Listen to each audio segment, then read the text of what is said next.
Yes, yes, yes. Mr. Raphael Dawkins with the Combat Radio. And we are live. At least I hope you are. I haven't heard the notification. Where's the bell? Where's the ping? Where's the ding? Okay, so you are in tune 2.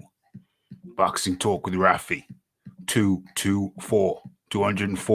Okay, let me do the sound check. Tune 2. Boxing Talk with Rafi. Yes, yes, yes. Okay, so we're live, but I haven't heard the notification bell. Where is the notification bell? OMG. Okay, so let me get the screen right. And let's talk about what's on the menu. It's pretty straightforward. It's pretty clear. Got fighting words with...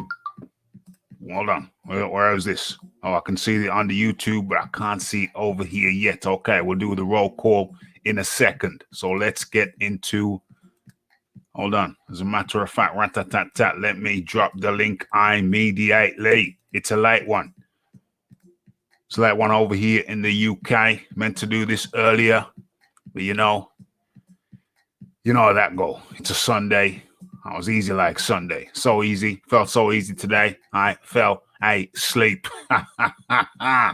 Okay. OMG. So the topic for discussion today is 78 Sports and Black Fight Fan TV.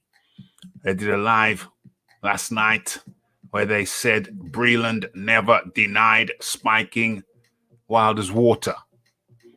And I thought that was a rather bold statement since I pretty much damn well heard him. I pretty much damn well heard him say out of his own mouth he had nothing to do with the water. If that isn't enough of a denial, which apparently it isn't, that's why we're here. That's why we're here to talk about it and chop it up. Okay, so what's the first order of the day? Let's stop sharing that and start sharing. Where is it? Where is it? Start sharing this. Okay, let me see how it's looking up on the screen. You see there's that good visibility on that. Yep, there's good visibility on that. That's the topic for discussion.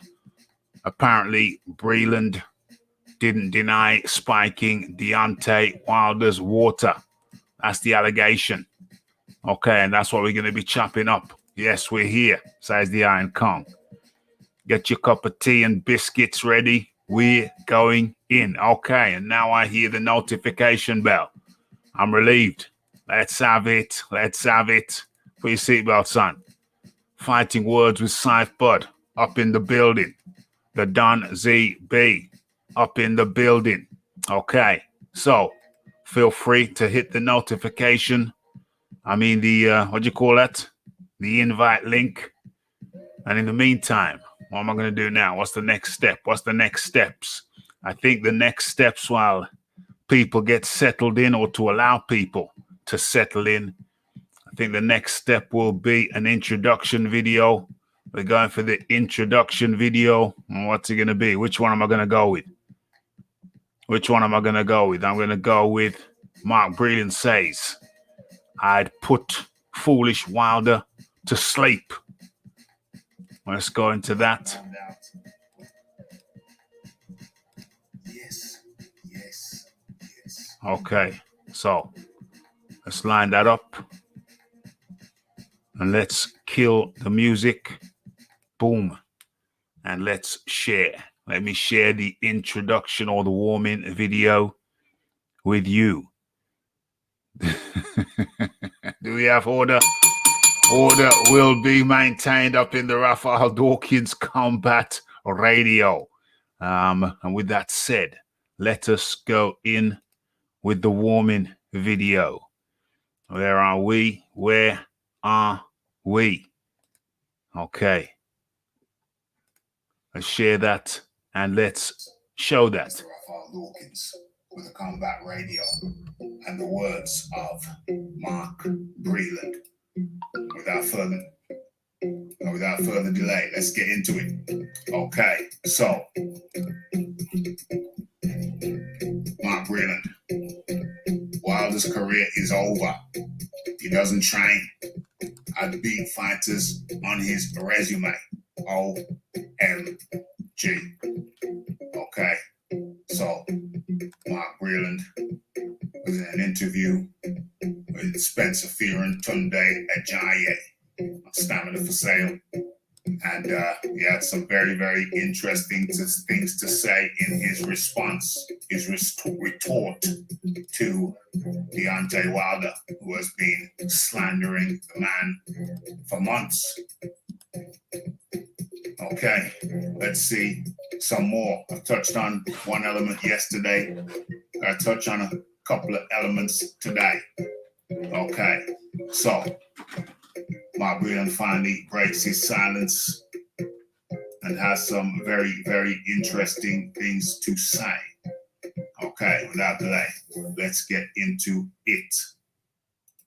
Okay, so some people can't take a loss. If you lose, you lose. Don't blame everybody. Go back and think about yourself, said Breland. Come on now. Only foolish people come out with stuff like that because it's cry zay. I think he was talking about the water. Okay, he was accused of spiking. Okay, so Breland also gave the boxing world a behind-the-scenes look into Wilder's tendencies and preparation habits in the gym. Okay, so Wilder said he don't jump rope, he don't hit the speed bag, and he don't hit the heavy bag. Adding that Wilder doesn't have a jab either. OMG. To fight a guy like him, I would out-jab him. I don't think he'd be able to touch me. I'd put him to sleep. I'm going to knock you out. I'd put him to sleep. The jab can bang that chin and put you down. If I boxed the guys he boxed, I'd beat them. That's just the bottom line. You say he had some good wins? Question mark. A good win. Singular. Just that one against Luis Ortiz. And that was it. OMG. Okay, so Breland said he'd put Wilder to sleep. He don't jump rope, he don't hit the speed bag, and he don't hit the heavy bag. And some people have been blaming Breland for those facts, that he don't hit the speed bag, he don't hit the heavy bag, and he don't jump rope. But clearly, I think what's most likely is that initially they tried to get Wilder to do certain things, probably did those certain things in the early days. And then as time progressed, it would appear, I would surmise, that Wilder got more cocky as he racked up the wins against low-ranking opponents, started feeling himself, started thinking, hold on a second. I'm knocking everybody out. Why I gotta do all this extra stuff? Okay. Anybody want to hear the whole of that video? Then go ahead and tune into the video on my channel. You can hear the rest of it. That was about half of it. Well, less than half. But in the meantime, we are moving on. We're moving on. Okay, so let's stop sharing that. We're not here for a long time. We're here for a good time. I'll keep it short and sweet, tight and neat. Okay, so how am I going to do this? How am I going to do this? We're going to listen to, let's drop that down. Boom. Okay, that's out of here. Okay, so we're going to listen to parts of the interview. Well, was the interview? The live show done by 78Sports and Black Fight Fan yesterday. I found it rather perplexing. I thought that Breland's words, Breland's denial of any involvement with any water tampering, I thought that was pretty watertight. You get the pun? You like that one? Boom. Okay. So let's line this thing up. We're going to get into the comments in a second. But first things first, let's line this thing up. OMG. The pressure's on. The pressure's on. Where I found a method where I can find each quote, which I wish to take relatively easily. Relatively easily. And we're going to test that theory right now in a second. Okay. So let's do the comments first. Let's do the comments first. Anybody who's jumping in, I suggest you do so now. Okay. Give a few seconds to do that. But in the meantime, let me go through these comments. Okay. So who we got in here? We got the Iron Kong. We got the Fighting Words with Scythe Bud. We got the Don Z Bay. We got the James Jameson and the EJ Boxing. Okay. What's this here? Mark Breland sounded like a jealous hater, though. Yeah. Okay. I guess we'll have to touch on that proposition. We got Chris Ross. Yes. Breland with the truth bombs. What's this here? In my opinion, Mark did the right thing throwing in the towel. He shouldn't have lost his job, but at the same time, I don't feel sorry for him. Dude is a great fighter in his time. Okay. Why would Breland be jealous? Olympic gold medalist, two-time world champion. I think I'm right in saying two-time world champ, wasn't he? Exacte mundo, says James Harper. Or is it John? It's John Harper. Breland certainly had skill, and he certainly was an awkward proposition at 6'2" in the welterweight division. Breland also said he would KO AJ. Well, for that part of the video, you'd have to tune into the warming video that I just did. So he spikes his water to hurt Wilder and then throws in the towel so Wilder doesn't get hurt anymore. Makes a lot of sense. And where's the toxicology reports? Where are the toxicology reports? Wilder talks in riddles. Doesn't he off? No proof of Wilder's claims. Or why don't he take him to court? What's he bothering with mediation? And all that nonsense. We've got mediation and what else? Arbitration. Mediation and arbitration. If he had a strong case, why would he not go to court? Why would he not take him to court? What's all that about? Yes. How do you do the boxing Jedi? Okay, so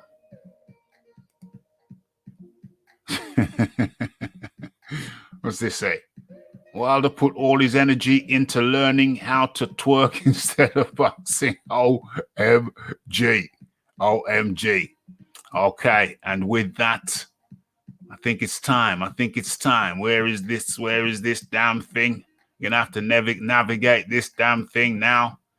Okay, so let's give it a crack. Let's see if we can do this in an orderly manner. Orderly and concise. Okay. So let's go. Let's try this thing. Okay. Let's line up the first quote. Dame.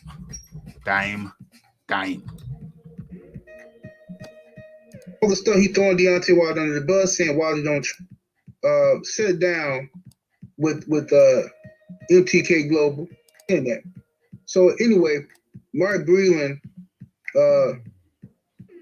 sat down with MTK Global.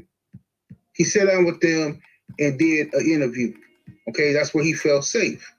Now, he's all the stuff he throwing Deontay Wilder under the bus, saying Wilder don't train. He's saying that the guys who Wilder beat, he could have beat those guys. He's saying that Wilder's career is over with. Blah blah blah. He's saying Wilder can never beat Tyson Fury. Now, this tells you how this man thinks. This is how he felt when he was with Deontay Wilder. Because you ain't gonna just be saying this now. You ain't gonna just be saying this is how you felt. Okay? This is how you felt. Now, what kind of trainer are you? If what you're saying is true, that Wilder don't train and this and that, what was you there for? Just collecting the check? What was you doing? If he don't train and he don't hit the heavy bag and he don't do nothing, what was you there for? So basically, this man that got all the way to where he's gotten in his career without trainers, is what you're saying. He's done all this on his own. You were just there to hang around and get some notoriety off of him because obviously, according to you, you wasn't doing nothing with him. Okay? Now, I find it interesting that on the heels of a BBC documentary to come out. Okay. So that's the first thing. We're going to chop up. We're going to do this piece by piece. And in comes the man like the Iron Kong. Iron Kong, the man from the islands. How are you today? Yeah, Rafi, good night. All good. Yeah. How you doing, man? Yeah, man. It's cool in the gang. I meant to do this earlier. But, you know, Sundays, everybody gets a little bit chilled on a Sunday. So it's a little bit later, but better later than never. Okay, so we're looking at 78. Yeah, indeed. So we're looking at 78 on Black Fight Fan TV and their take on the Mark Breland interview over there, Stamina for Sale, with Spencer Fearon and Tunde Ajayi. And we're going to do it piece by piece as it comes. Okay, first point of order. 78 alleges or says, well, what was Breland doing over there then? If he wasn't improving, what was he doing over there? So he got this far all on his own. And my response to that is obviously not. Obviously, Wilder didn't walk into the gym the way you see him fight now. Obviously, he received training. Obviously, he benefited from training. But what Breland is saying when he says he didn't improve, he couldn't improve, he wouldn't improve, is that after they taught him his base level skills, after they taught him that, he just would not progress. And maybe he progressed in training, maybe he progressed in certain aspects, but overall, the proof of the pudding is in the actual fight itself. And so my understanding of what Breland's saying is that come fight time, he'd go in there and he wouldn't implement the things that he was taught. I think it's very plain and simple. That don't mean he never learned anything at any time. Obviously, he learned the basic fundamentals. But come fight time, he just simply wouldn't apply the things, the tactics, the strategies which he had been taught. And going beyond that, going further than that, Deontay Wilder himself, after the first Fury fight, said that he was disappointed in himself because he didn't do the things that he was supposed to do. Iron Kong, your response to that? What can I say, man? I mean, Deontay Wilder obviously has had some boxing skills. I keep telling people I was a Deontay Wilder fan at one point. And a lot of these Americans were not Deontay Wilder fans because they didn't see nothing in him before, right? They only became Deontay Wilder fans because they saw what was happening in the UK. They were not Deontay Wilder fans before. But what I'm saying is, if you watch some of Wilder's earlier fights, I know people talk about the Stavern fight a lot, but not really even that. He tried to use the jab a lot in the Duhaupas fight. You know what I'm saying? Even though Duhaupas did get to rough him up, he was doing much more moving in that fight, moving around the ring and all that. The Stavern fight, he showed some jabs and all of that. But again, after people like 78 and them start pumping his head up about he's this knockout artist and he's this and he's that, he started saying, you know what? I really don't need to do all this boxing and jabbing. I can just, hold on for a couple minutes and just sling this right hand out there and it'll connect. So he did have base skills. He's the one who said, he said that out his own mouth. I don't need to do all that boxing. I need to be perfect for what? What did he say? 2 seconds or something? 2 seconds. 2 seconds. He said that. I need to be perfect for 2 seconds. Mark Breland cannot force a big man because Mark Breland was not the head trainer. He's not the head trainer. Jay Diaz is the head trainer. Mark Breland can't be the assistant forcing Deontay Wilder to do certain things. That's a big man. Jay Diaz is the head trainer. He's just there to help. 100 was there to help. 100%. 100%. So I hope we've answered that riddle. I hope we've cracked that riddle. So to be clear, the response to 78's allegation that Breland was there for over 10 years and didn't teach him nothing is patently and plainly ridiculous. And Mark Breland didn't say that. So that's the first misquote of the evening. Let us continue. Got all the way to where he's gotten in his career without trainers, is what you're saying. He's done all this on his own. He wasn't doing nothing with them. Okay? Now, I find it interesting that on the heels of a BBC documentary to come out exposing NTK Global as a front for some other bullshit, okay? Now the media won't even touch it. They won't even touch the story. They're afraid to touch the story. Cool. But then you shift it back to talking about Deontay Wilder. But see, this is how I'm going to do this, okay?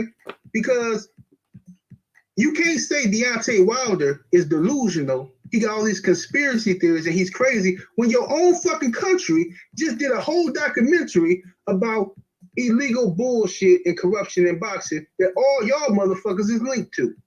All right? So don't sit here in front now acting like he delusional, it's impossible, it's this and that. And then Mark Breland, he didn't even deny that the water was even fucking that the water was even fucked with. Okay, pardon.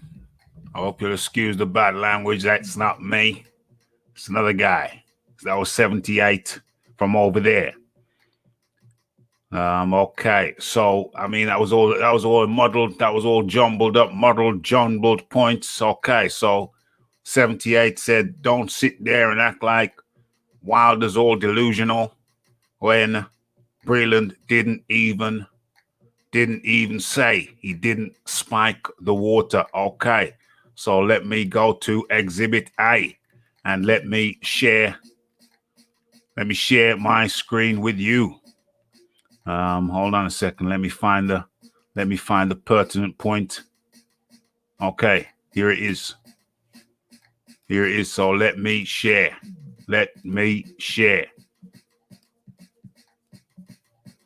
Boom, boom, boom. Okay, so I don't know what the visibility on that is. The visibility is very poor. Let me fix that. Okay, so you should be able to see this clearly now. Hopefully, let me check. Yep, that's good enough. Okay, so Breland also commented on Wilder's allegations that he spiked his water. And Breland said, so many people know me. My character speaks for itself. If you're looking at tapes or whatever, you don't ever see water in my hands. Okay, so let me repeat that. They alleged that all Breland said in response to the alleged water spiking was, they alleged that Breland only said my character speaks for itself. Once again, another lie. Okay, because what actually Breland went on to say was, if you're looking at tapes or whatever, stuff like that, you don't ever see water in my hands. Let me reiterate that.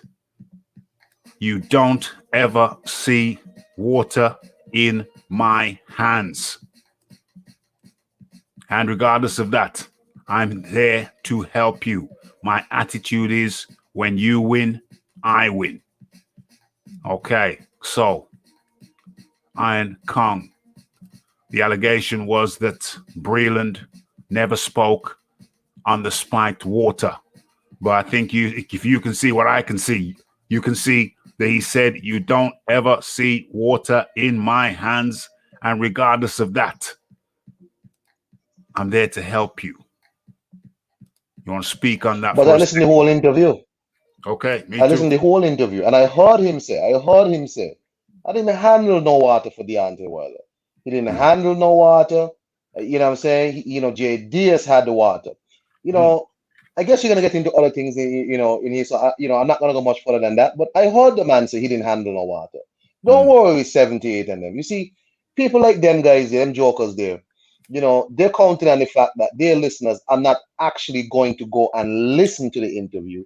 Mm. They're gonna just take 78 word for it. 70 Yeah. of them, remind me of these scam artist pastors who just come in there and tell you what they think the Bible say, and you just gotta deal with that. You check? So 78 telling you what he feel Breland say, and he Mm. know you're not gonna go listen to the whole interview. So you're gonna just steady and say, you know what? I like what you're saying, sir. Here's some super chat money. Oh man. And more than that, it's not only people not going over to listen to themselves, but it's people who have listened but will defer what they know to what the cult says they should believe. Because anybody with ears can hear what Breland actually said, and anybody with eyes can read what Breland actually said.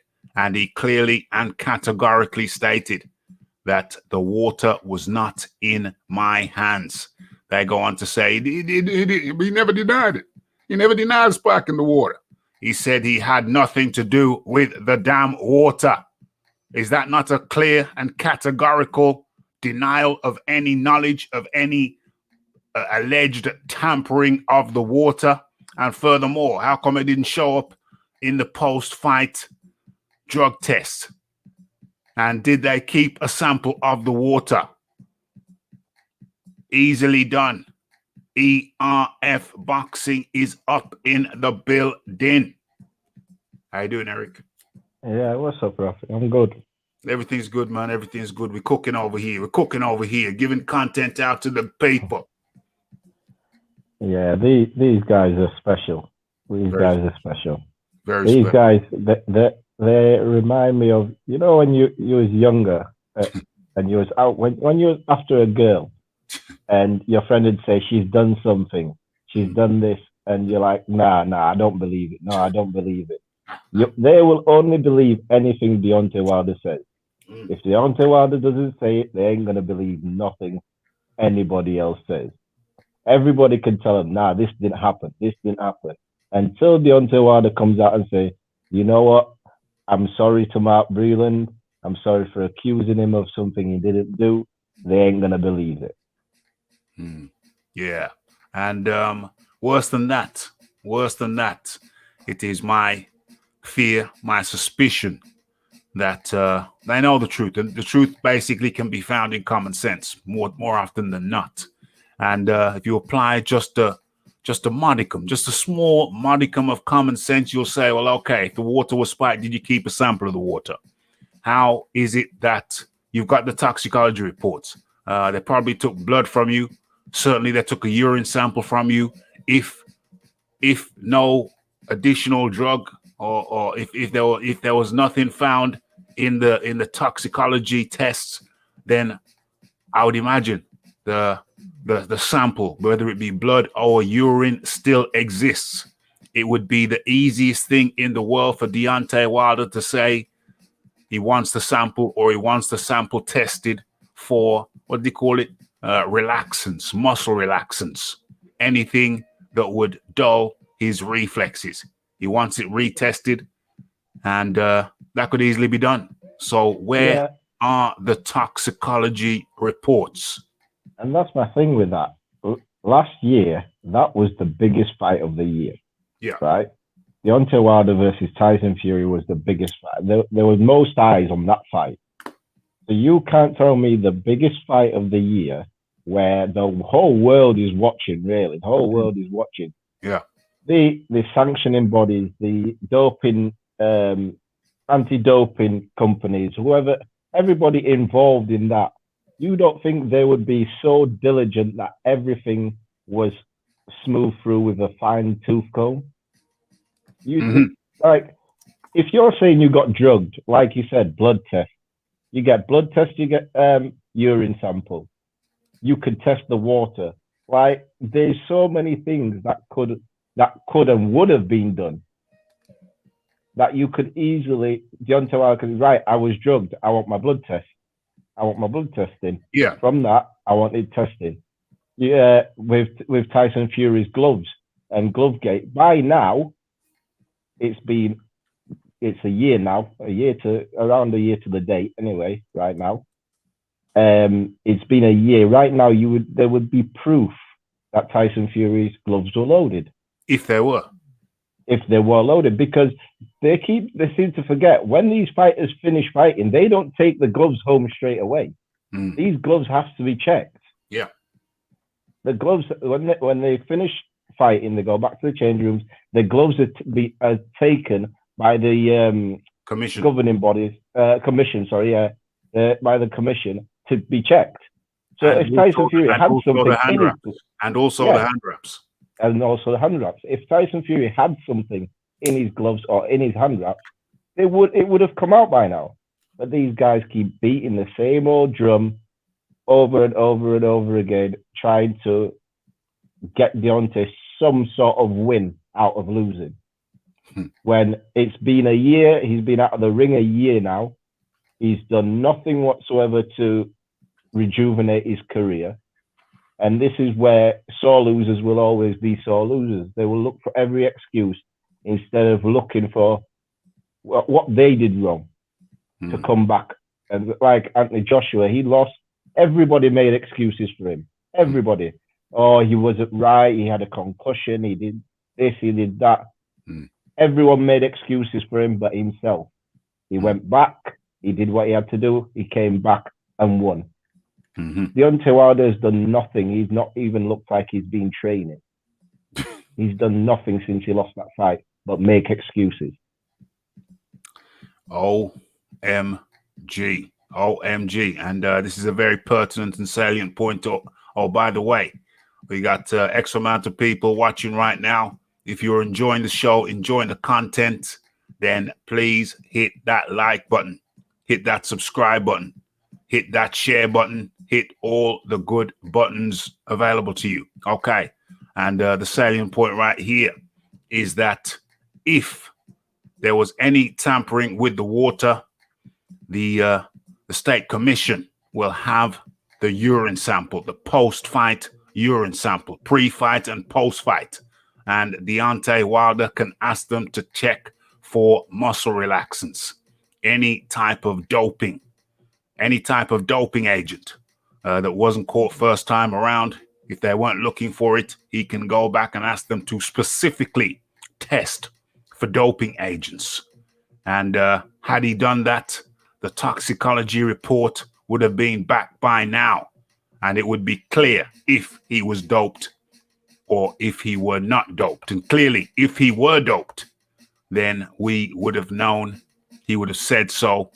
He would have said, here are the toxicology reports, or we have had the toxicology reports. He ain't said nothing like that. So where are the toxicology reports to support Deontay Wilder's allegation that he was doped? I like to see that. In my opinion, they probably have gone through this avenue to check if he's been doped, and it's come back negative. It's come back there isn't anything.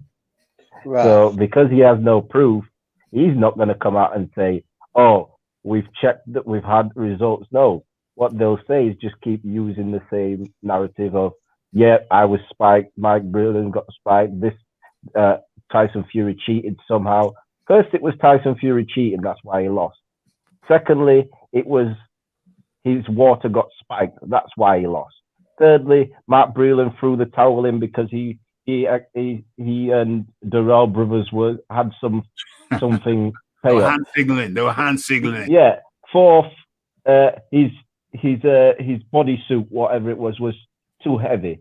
Like he's come up with it. Him and his fans have come up with 4 or 5 different reasons why Deontay Wilder lost that fight.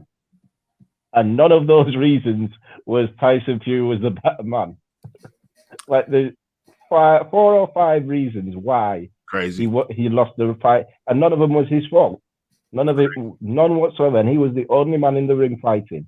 He was the man who got knocked down twice. He was the man who got stopped by the referee at that, because the referee was already jumping in when Mark Breland threw the towel in. Yeah, exactly. He was already jumping in to stop the fight when Mark Breland. I question whether he even saw the towel. Iron Kong. Yeah, I said the same thing as soon as it happened. Yeah, and I was like, no, he jumped in. He jumped in. He jumped in. Literally, he jumped in, and the towel came in around about the same time, a split second here and there. But he was jumping in already. He was jumping in already. He was jumping in already. And Iron Kong. Let's not forget another allegation that I forgot. The referee was drunk. Iron Kong. Man, Rafi, don't mind them madman, man. You know, Deontay Wilder and his whole crew. They're all over Twitter right now. You know, there's this guy right now showing the one video. There's one video of Deontay Wilder trying to jump rope, right? And the guy was like, see, Mark Breland was lying. There's one video. And I remember the video and the boxing voice. I saw that. I remember. Oh, it's terrible. It's a terrible video. A terrible display of jumping rope. You could tell he doesn't actually jump rope. He was doing it for the boxing voice. You don't jump rope. You want to see somebody jump rope right now? Look at somebody like Anthony Joshua. Yeah. He jumps rope. Yeah, he jumps rope. You understand? He jumps. Tyson Fury works the water bag, works the heavy bag. Yeah. So you could tell in that video, Deontay Wilder actually don't jump rope. That was just for the boxing voice. You understand? I was like, these people serious? That was terrible. It was terrible. I remember when I first started boxing, and it was like when I first started boxing, trying to jump rope. That was literally. Hey. I would get through like three rounds, and I got excited, like, yeah, I could do it, and then I'd chop my feet, and that is literally what the guy was doing. It was terrible. I've seen that video. Yeah. I've seen the one video that exists of Deontay Wilder jumping rope was for the boxing voice cameras. Yep. That's it. Like, you can't find another one. You can't find another one. You can't find. James said, the referee was. That was the fifth one. I couldn't remember. That was the fifth excuse. The referee was against him as well. Even though the first knockdown, Kenny Bayless did know whether to pick Deontay Wilder up himself or give deduct Fury a point. Also, he's like, this wasn't supposed to happen. What's going on? He looked at Fury, looked at Wilder, looked around like. You know what they were saying. You know what they said after the first fight, there was a long count. Yeah. I think Kenny Bayless must have given Wilder about 30 seconds there, because he was like, "Oh shit." When do I start counting? Madness, and in comes the man like EJ Boxing. EJ Boxing, how do you do? Yeah, I'm fine, Rafi, man. On this Super Bowl Sunday, rest in peace, Leon Spinks. Yeah. I'm sorry to. Hey, listen, man. I understand you guys when you guys are on. But I'm gonna have to spoil your party out here. What you ain't spoiling no party. You ain't spoiling no party. I'm gonna have to spoil your party. I'm gonna have to. I'm gonna highlight some things factual things that what's been said. The bottom line is that. Okay, MT Global, right? We do know that Tyson Fury works for MT Global. That's what we do know. We do know that Spencer Fearon works at MT Global. On the back heels of that documentary, why is it that Spencer Fearon and Tunde Ajayi would have that documentary, right, a couple of days after the documentary's aired? Yeah, it's obviously to put heat back on to change the narrative. That's what's going on here. And when Deontay Wilder's allegations about the referee and stuff like that, we don't know. The referee might have got paid off. We don't know, right? Because all we know is when we come to MC Global and we know about a cartel, anything's possible. That's what we do know. Also, what Mark Breland said in the interview, is that he said he didn't know if there was something in there, because JD's was there. He goes, they could have put anything in there because JD's don't know about boxing. That's what we do know, right? So what I'm saying to say to you guys are putting it like Wilder's allegations are crazy, but when in light of what we've heard about the cartel and MT Global, and Spencer Fearon does work for them, you have to take it seriously. So I'm not throwing nothing out the window, throwing the bathwater out. Whether he doesn't jump rope, and what Mark Breland was saying, Mark Breland's bitter right now, right? And he also said that Andy Joshua ain't got no skills, that he'd beat Andy Joshua, right? So Mark Breland said some things about Wilder, but he also said the things about Joshua. But what we do know, he was pro Fury. That's what we do. He never had a bad word said about Fury. In fact, he said Fury would get inside Andy Joshua's head, and Andy Joshua would be easy. He said, oh, Joshua ain't got no skills. It'd beat him easy. That's what we do know. So you guys, are putting it all on Wilder. I can understand that. But the bottom line is that he wasn't even pro Joshua either. And like I said, with MC Global coming out knowing about MC Global and the cartel, anything is possible. Okay, Hey, so Rafi. Yep. Rafi. Yep. EJ trying to wrap up a bunch of things to make a point that things that don't have nothing to do with each other. Well, we're going to man. break it down. We're going to break it down one point by point. We're going to break it down point by point. Okay, Right. First allegation that Wilder made was that the referee was drunk. And I'm putting it to you, EJ. What is your response to that? That's a possibility. Okay. You know why? I'll tell you why it's a possibility. I'll tell you why it's a possibility, right? Okay. I'll tell you why it's a possibility. It's a possibility. Yeah. Go ahead. I'll tell you why it's a possibility, because no one talked to Kenny Bayless. And Kenny, we don't know if Kenny Bayless was intoxicated. We didn't smell the alcohol in his breath. No one knows. How can you say he wasn't? Okay, so presumably he's around the commissioners. He's talking to commissioners.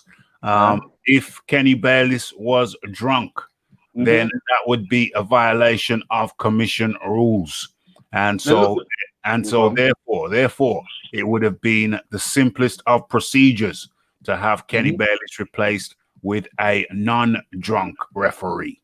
100%. So listen to this. Who tells the Nevada Commission what to do and can't do?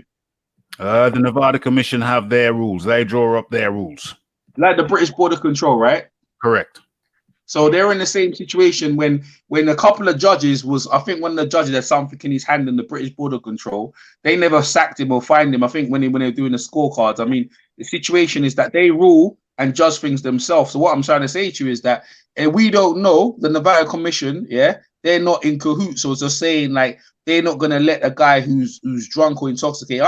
To me, I didn't think he was drunk, right? I didn't think he was drunk. But I'm saying I'm not ruling it out. What Wilder's saying is what I'm saying. So unless you can prove, that he was, and I can prove it wasn't, then I say I'm not ruling it out. That's one. Move on to the next one. Go on. Can I ask EJ a question? Yes. What did Kenny Bayless do in that fight to show you he was drunk? For Wilder to say that, what did he do against Wilder? Well, no, that's not my argument. My argument is I'm not ruling it out. I don't think he was drunk. And hold up, I don't think he was drunk. So if you don't think he was drunk, hold up. Let me finish what I'm saying. Well, let me finish what I'm saying. I'm not ruling it out. I'm not ruling it out that because again, I wasn't there to support Wilder's allegations towards him. I'm saying to you, that what Wilder's saying in light of the cartel being involved, I'm not ruling anything out. That's what I'm saying. So if you ask me, when I looked at him to show that he was drunk, no, I don't think he was, but I'm not ruling out anything what Wilder's saying in light of what I've heard in the documentary. Let's move on. So in the balance of probability, so in the absence of absolute knowledge, we go with probability. So in the balance of probability, you didn't see Kenny Bayless do anything to you that suggested he was drunk. And moreover, that's point A. Moreover, if he were drunk, then would that not then be to the Tyson Fury's detriment also? If he went into that fight mentally impaired, would that not also be to Tyson Fury's detriment? There's two fighters in the ring. So if he was drunk, then there's two fighters who should have been concerned. So A, you didn't see anything which suggested that he was drunk? And B, if he were drunk, there are multiples of people around who would have complained that the referee is impaired. That did not happen. Only one person claimed that the referee was impaired, and he goes by the name of Deontay Wilder. All right, so let's look at this. Let's look at this, right? We do know Wilder, was not really defending himself in boxing. He wasn't really punching back. And we do know he was bleeding out the ear. Now, most referees, when they see that, wouldn't at that point bring the doctor in to check him out to say, listen, he's bleeding out the ear, he's bleeding out his nose, he's not intelligently defending himself, right? So why wouldn't the referee bring him over to the doctor and have the doctor look him out and see if the fight would continue? That never happened. The beating, the onslaught, the beating. 1 minute, the beating continued relentlessly. It was horrid, right? The beating was continued. So what I'm trying to say to you is that like I said to you, when I look at the situation and on light of what's happening, I'm not going to rule it out that he wasn't, right? Unless I got proof that he was. And that's what I'm saying to you, right? You have to just look at it like this, right? When these cartels are involved, any and anything is possible. That's what I'm saying to you. So, and also you got to look at it like this, yeah? Kenny Bayless, he's never had anything on his record to suggest that he was drunk or anything like that. But I'm not going to sit there and laugh my head off that like it's foolery. You'd be berserk because, like I said again, right? You can't, unless you know who's in the ring that he didn't smell of alcohol. While those accusations, I'll take them literally seriously and break them down and try and prove they won. I haven't heard nothing from Kenny Bayless. No one's interviewed Kenny Bayless because see what it is. When you hear from Mark Breland, you have a different perspective, right? So if we hear from Kenny Bayless, then you'll hear another perspective. Until then, I'm not ruling it out. I understand that. The ruling it out means anything is possible. That's what that means for me. Go ahead. Okay. You've made your decision, and I'm saying I'm not ruling it out. Go ahead. Okay. So in the app, yeah, Iron Kong. You know what I find weird?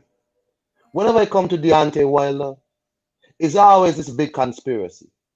Somehow the MTK Global guy somehow kidnapped Kenny Bayless and put a Guinness IV in his arm before he went into the ring. You understand me? Whenever he come to Deontay Wilder, somehow is this huge global conspiracy to destroy this man. You know what I'm saying? EJ watched a MTK Global documentary. Yeah. And somehow, this is the second time I've heard him on your show talking about this MTK Global documentary. I get it. Cartels are powerful. But you're telling me, because the cartel is powerful, that that then leads to the possibility that Kenny Bayless is drunk. How do those two things go together? I don't understand.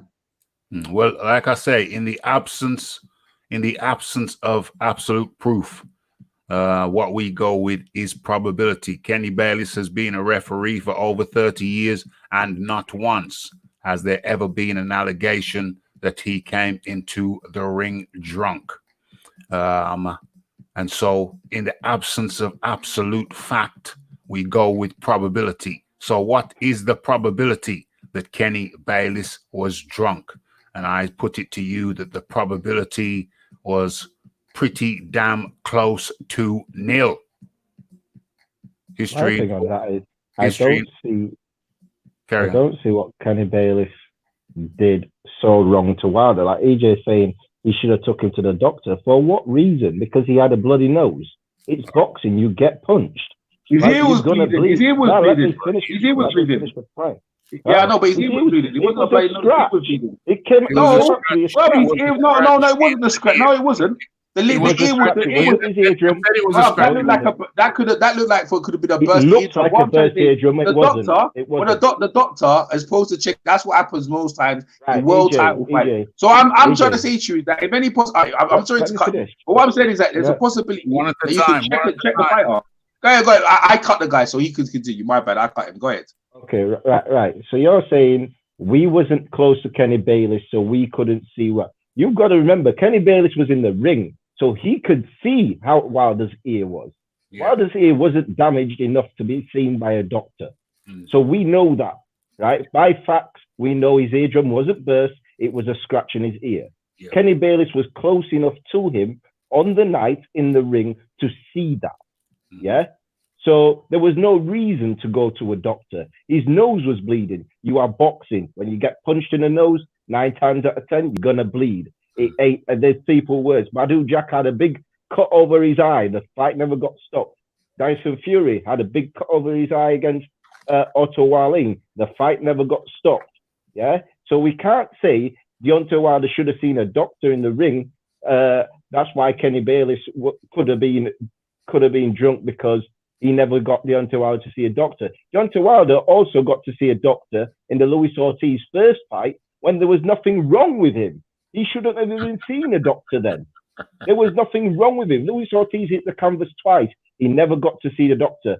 Deontay Wilder never touched the canvas, but the referee took him to a doctor. That referee was a judge to be drunk. Took him to the But doctor. now Kenny Bayless is a judge to be drunk because he stopped the fight eventually. So what? So intelligently defending himself, right? Wilder wasn't doing that, right? He was getting a shellacking, and like I said to you, right, bleeding out from the ear. We know a thing that Wilder said is a scratch, whatever. It's bleeding out the ear, bleeding out the nose. Regardless, you stopped. You couldn't do a broken nose, anything. Wilder didn't want to get the fight stopped, regardless, right? But what I'm saying to you is that I'm not ruling it out. That means I'm not taking for or against. I'm saying I'm not ruling. Do you understand English? Ruling out means I'm not leaving. I'm 100% not sure.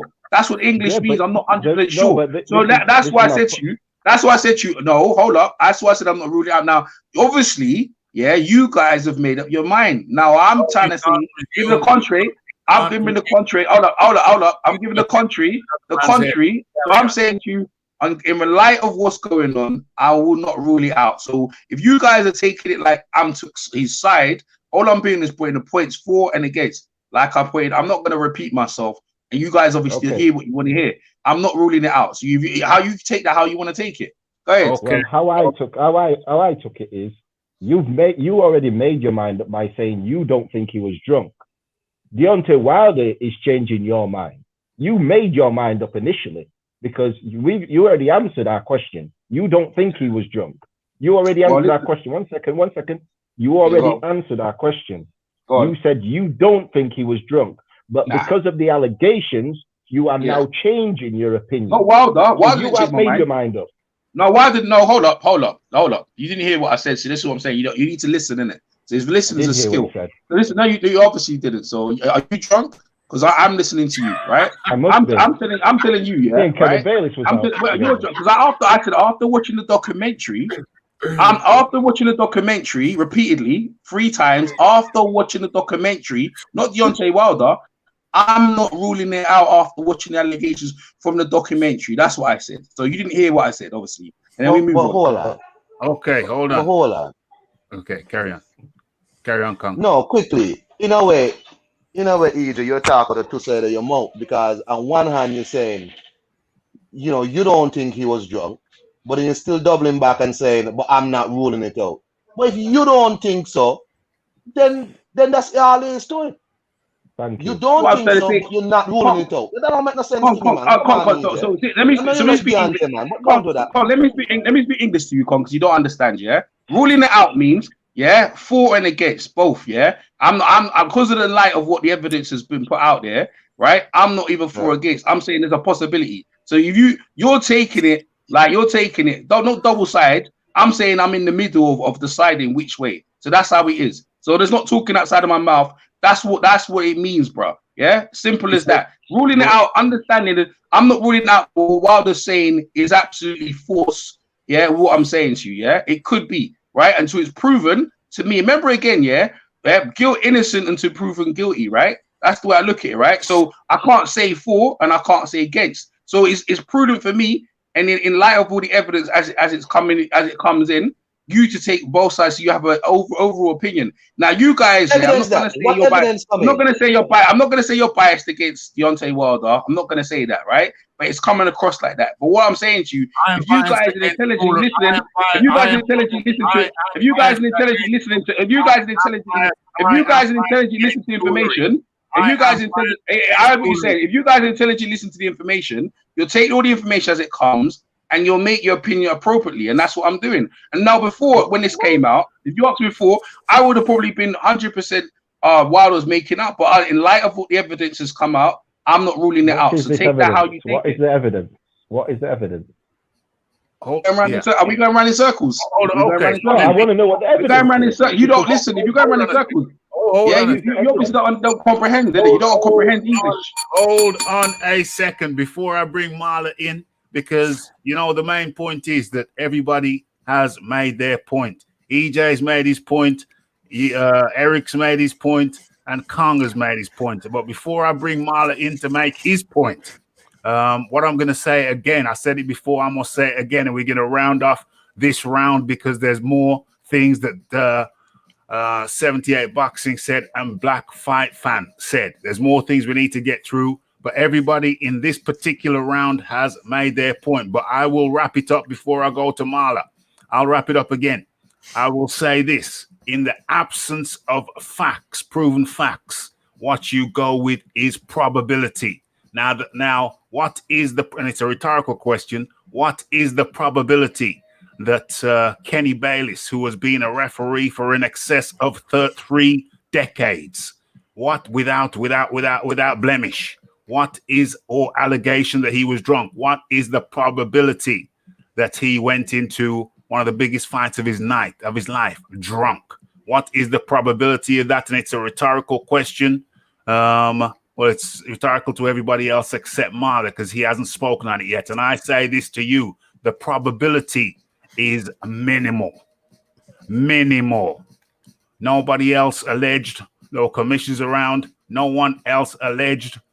EJ Boxes dropped off, dropped back in. Let me drop the link back in the chat. Nobody else alleged that they smelt alcohol on Kenny Bayless's person. And furthermore, if he were impaired, then would that not be to Tyson Fury's detriment as well as Deontay Wilder's possible detriment? Over to Marla. Hi, Referee. How you doing, matey? Good to have you. Man. Speak to you, yeah.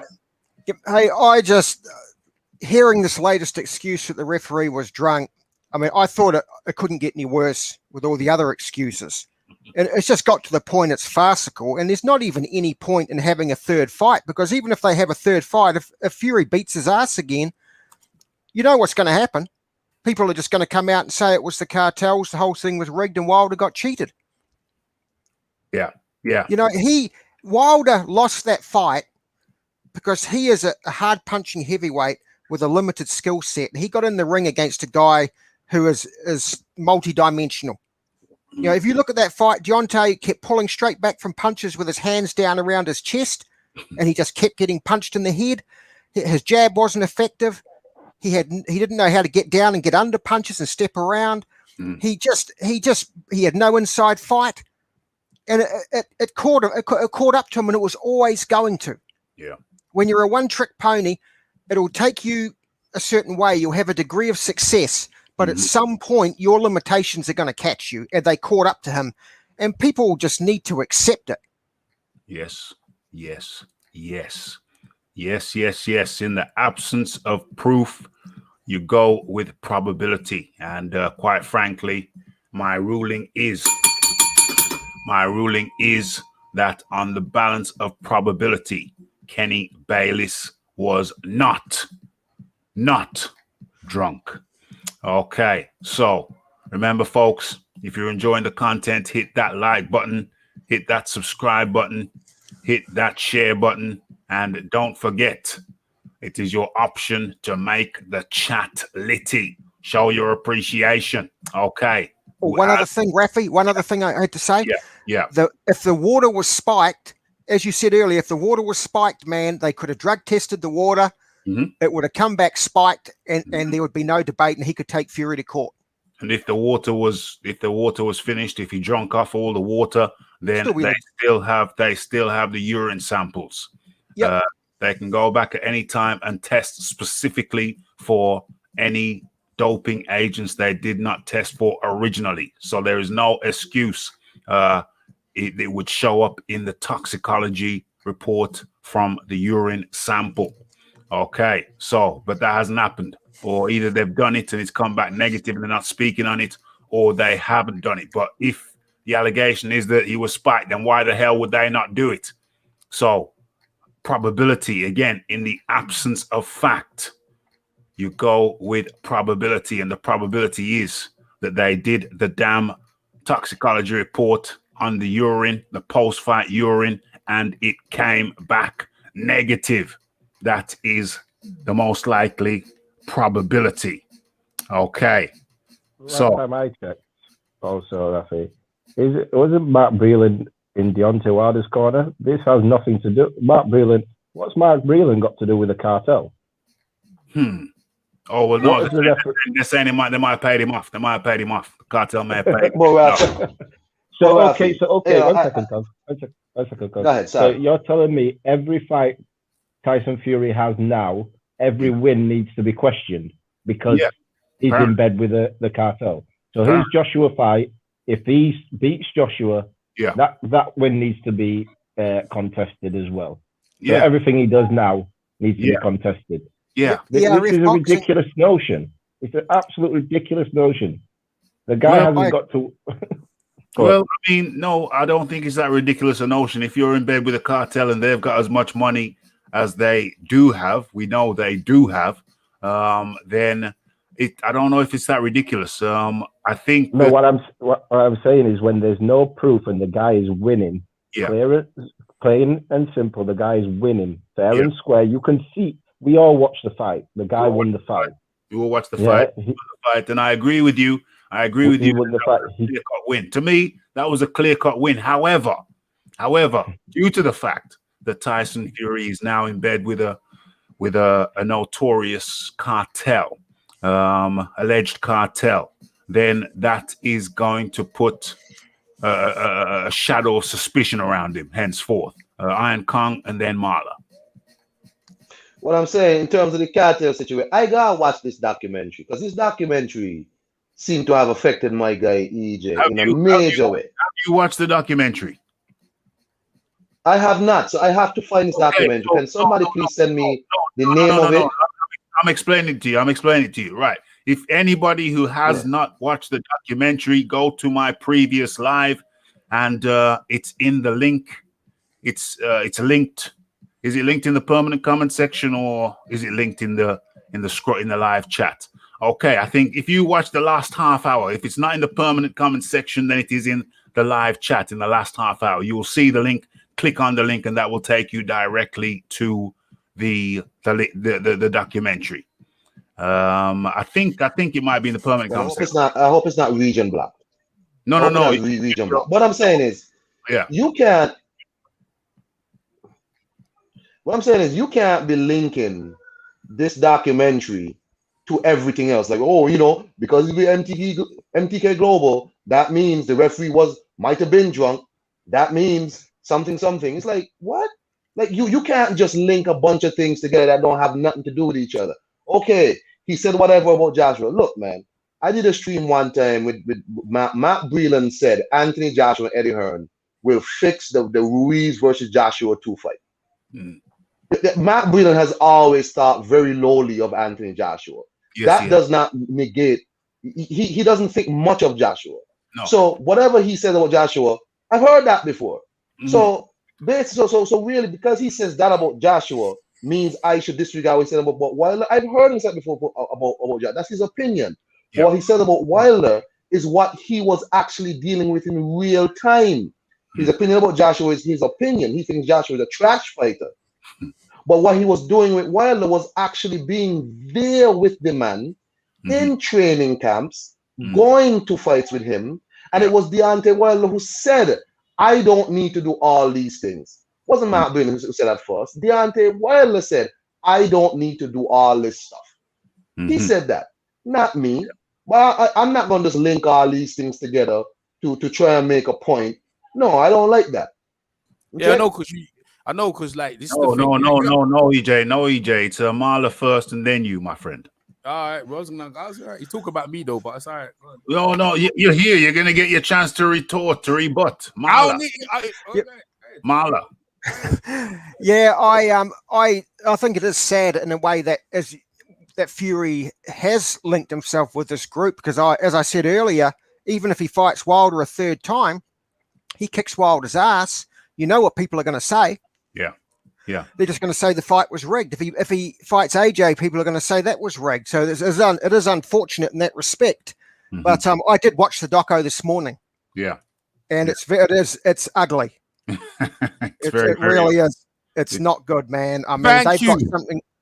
They've got something like 200 fighters. already in their stable. They've got about, I think, 12 champions. Yes. They're buying heaps of fighters. They just brought 9 fighters in the doco, it said recently. And the guy said, where's the money coming from? You had the shooting at the weigh-in. Yes. I heard a guy last night arguing with EJ, and he said there's always been gangsters in boxing.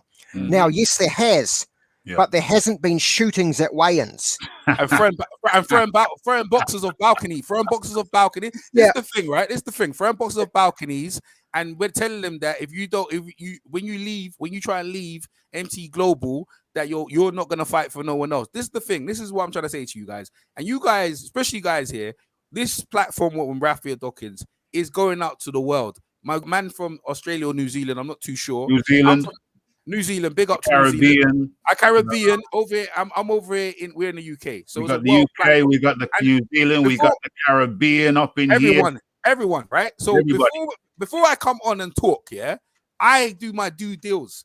Now, if you haven't seen the documentary, it's very hard for you to argue with me. Everybody's seen the documentary. No, I haven't. Kong hasn't seen the documentary.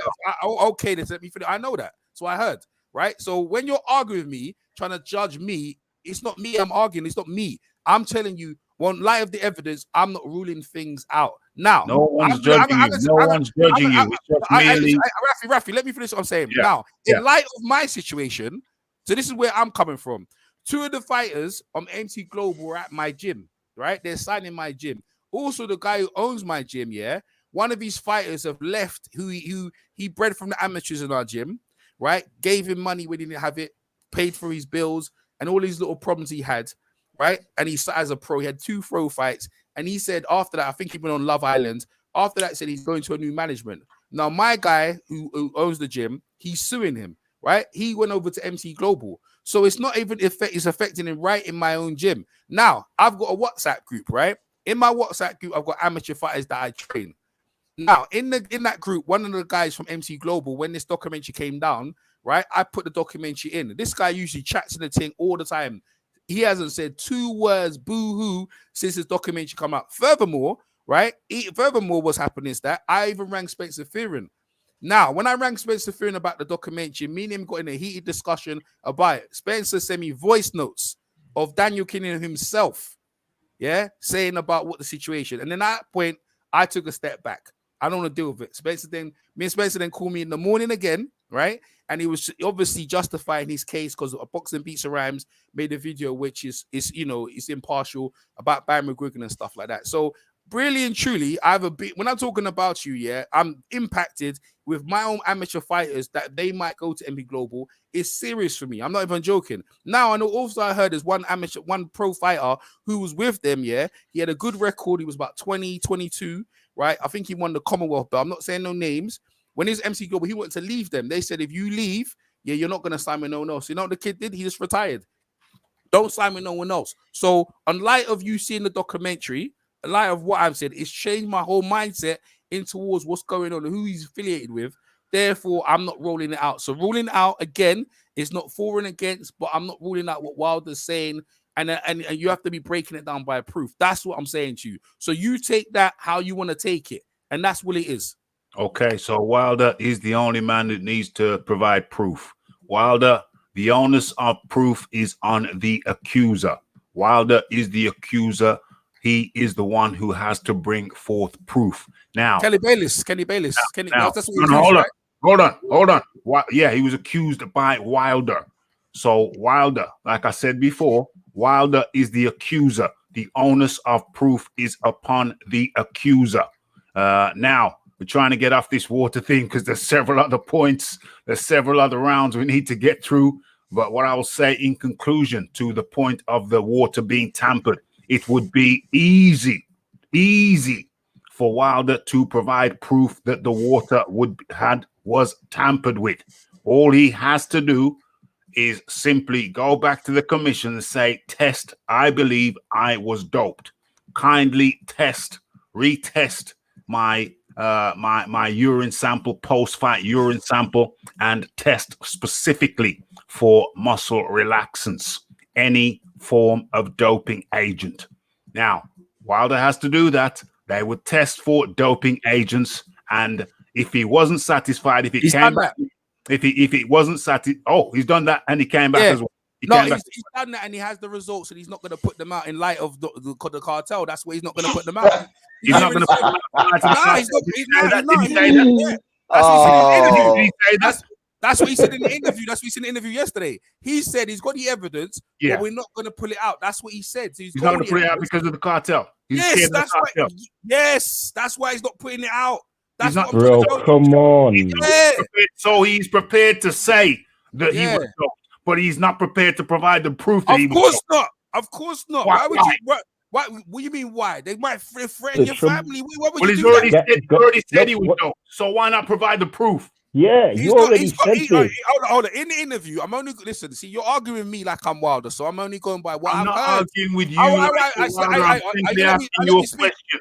I'm simply asking you a question. Now let me speak then. All right. So what I'm saying to you, nice and calmly, because I ain't only to get agitated. You guys are all in. I ain't gonna say that, right? Yeah, you're gonna say we're all in our feelings when everybody. I can't say that. Everybody is being calm and right. I didn't say that. I raise my voice. I am from the islands. If I raise my voice, it's simply animation. I am all right. Yeah, that's Caribbean. That's a Caribbean thing. It's a Caribbean trait. It's a Caribbean thing.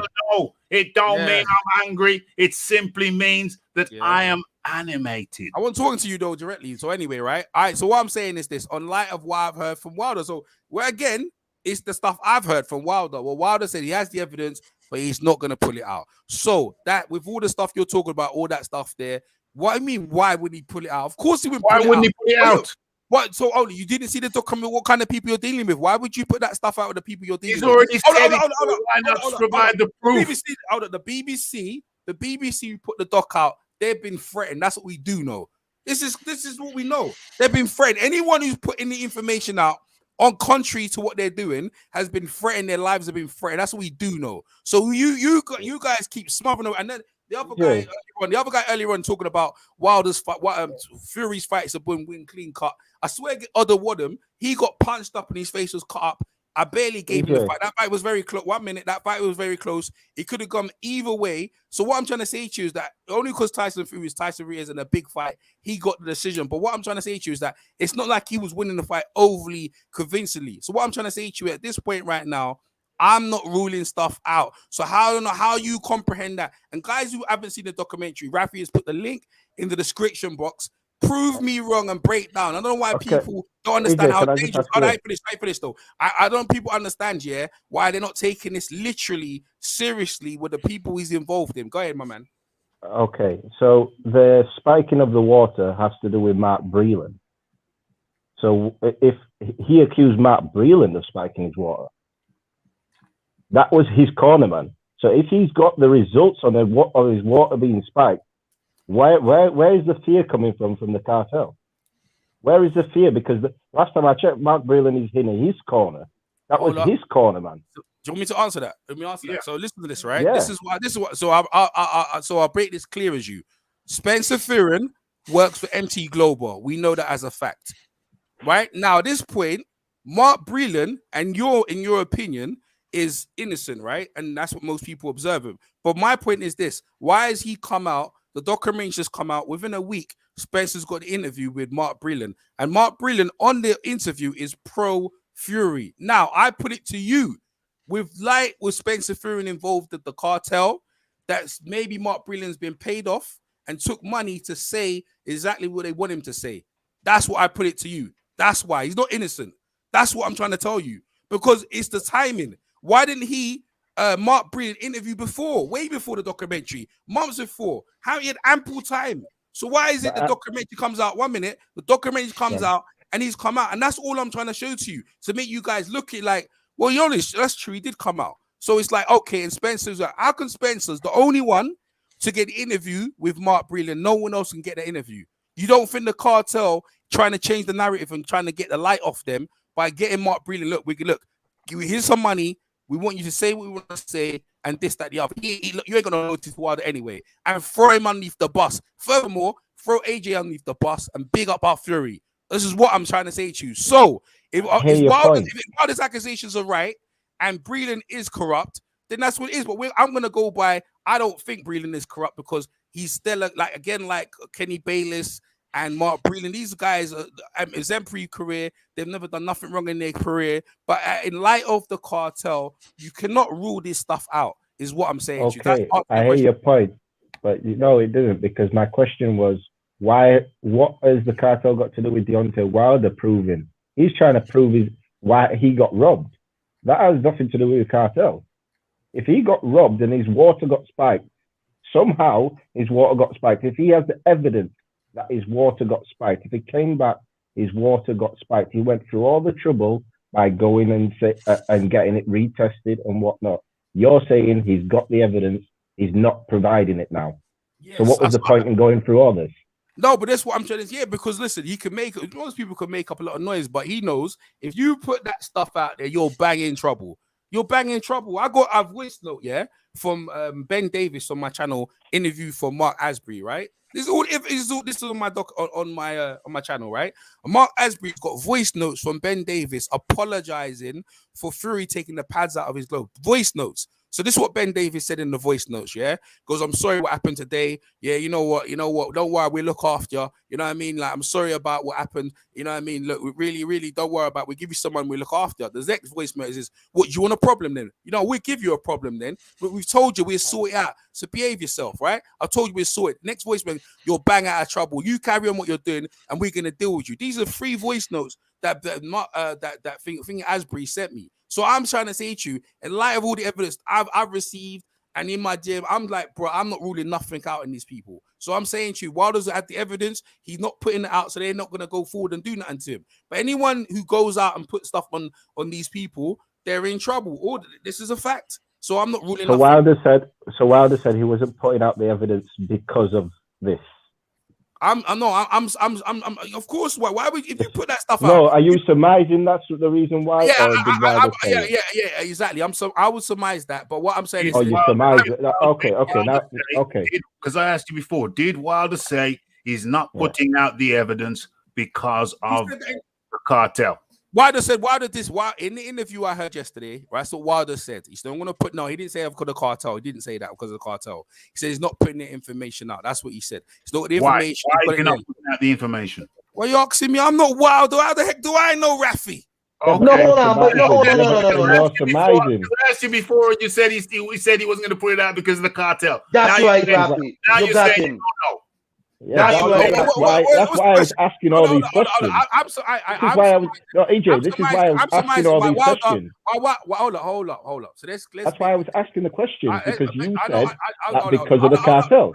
Let me make it clear, right?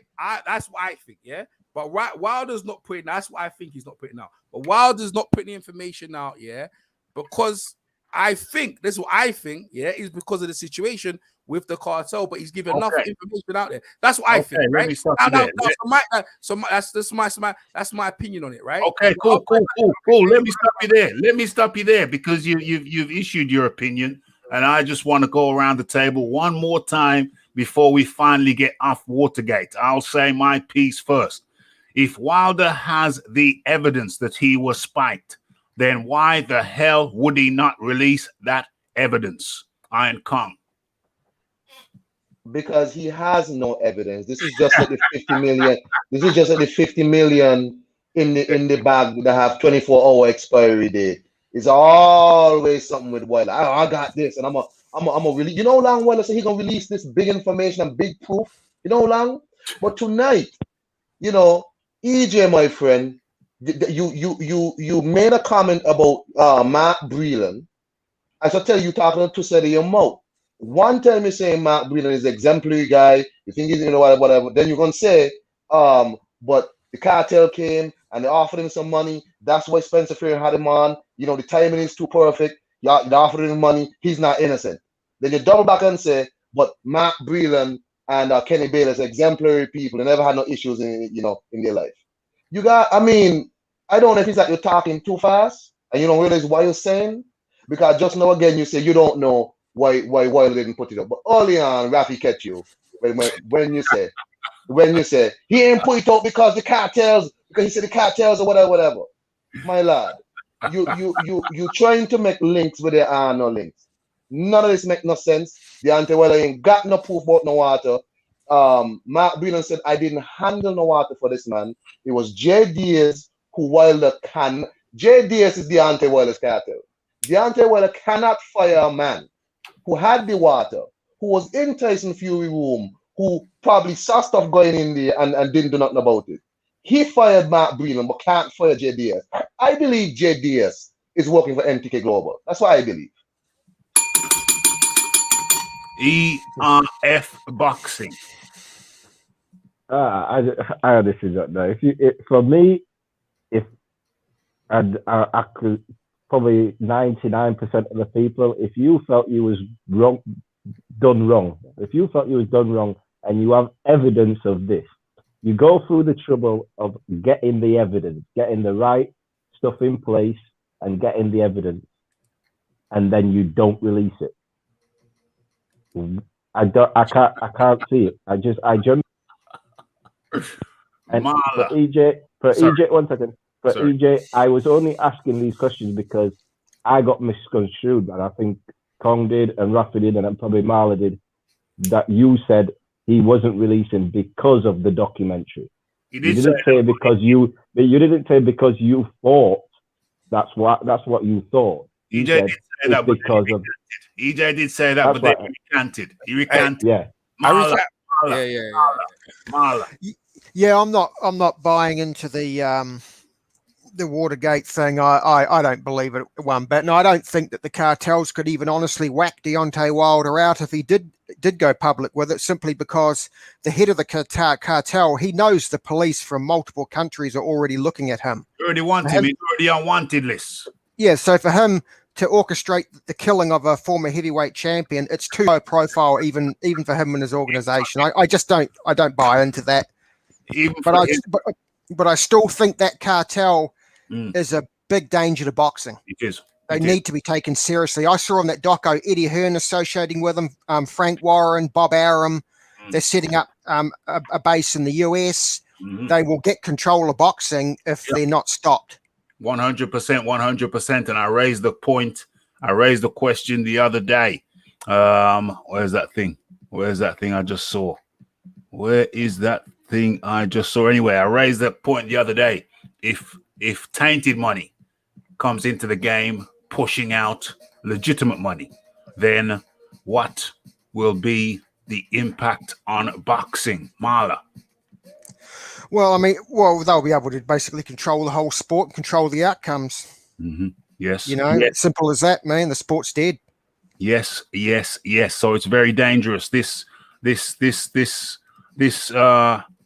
allegedly illegitimate money coming into the sport will push out legitimate money, and that will not bode well for boxing. Not the bronze plumber said that MTK taking control of boxing, and he's laughing. Well, they've already got about 200 fighters in their stable. They've got 12 champions. They've got Frank Warren, Bob Arum, and Eddie Hearn already associating with them. So it's not a far-fetched thing. 100%. It's not far-fetched at all. They are gaining footholds in the game. They've almost put what's his name? Little Barry McGuigan out of the game.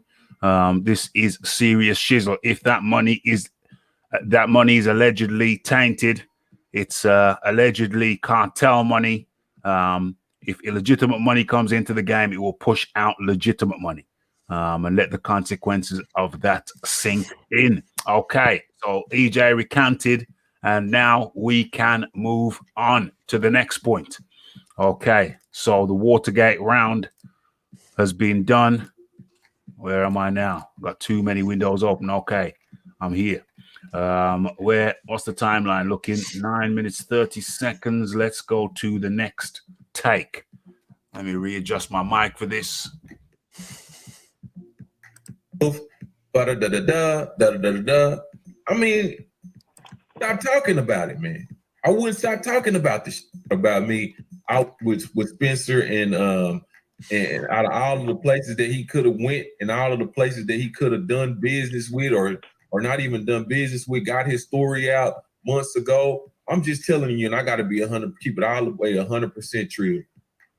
If some of the shit that came out about Mark Breland came out about me, I would be on everybody's platform disputing it, number one. Number two, I would be suing the shit out of Deontay Wilder if it wasn't true, if it didn't have no validity. Number three, I wouldn't stop talking about it, man.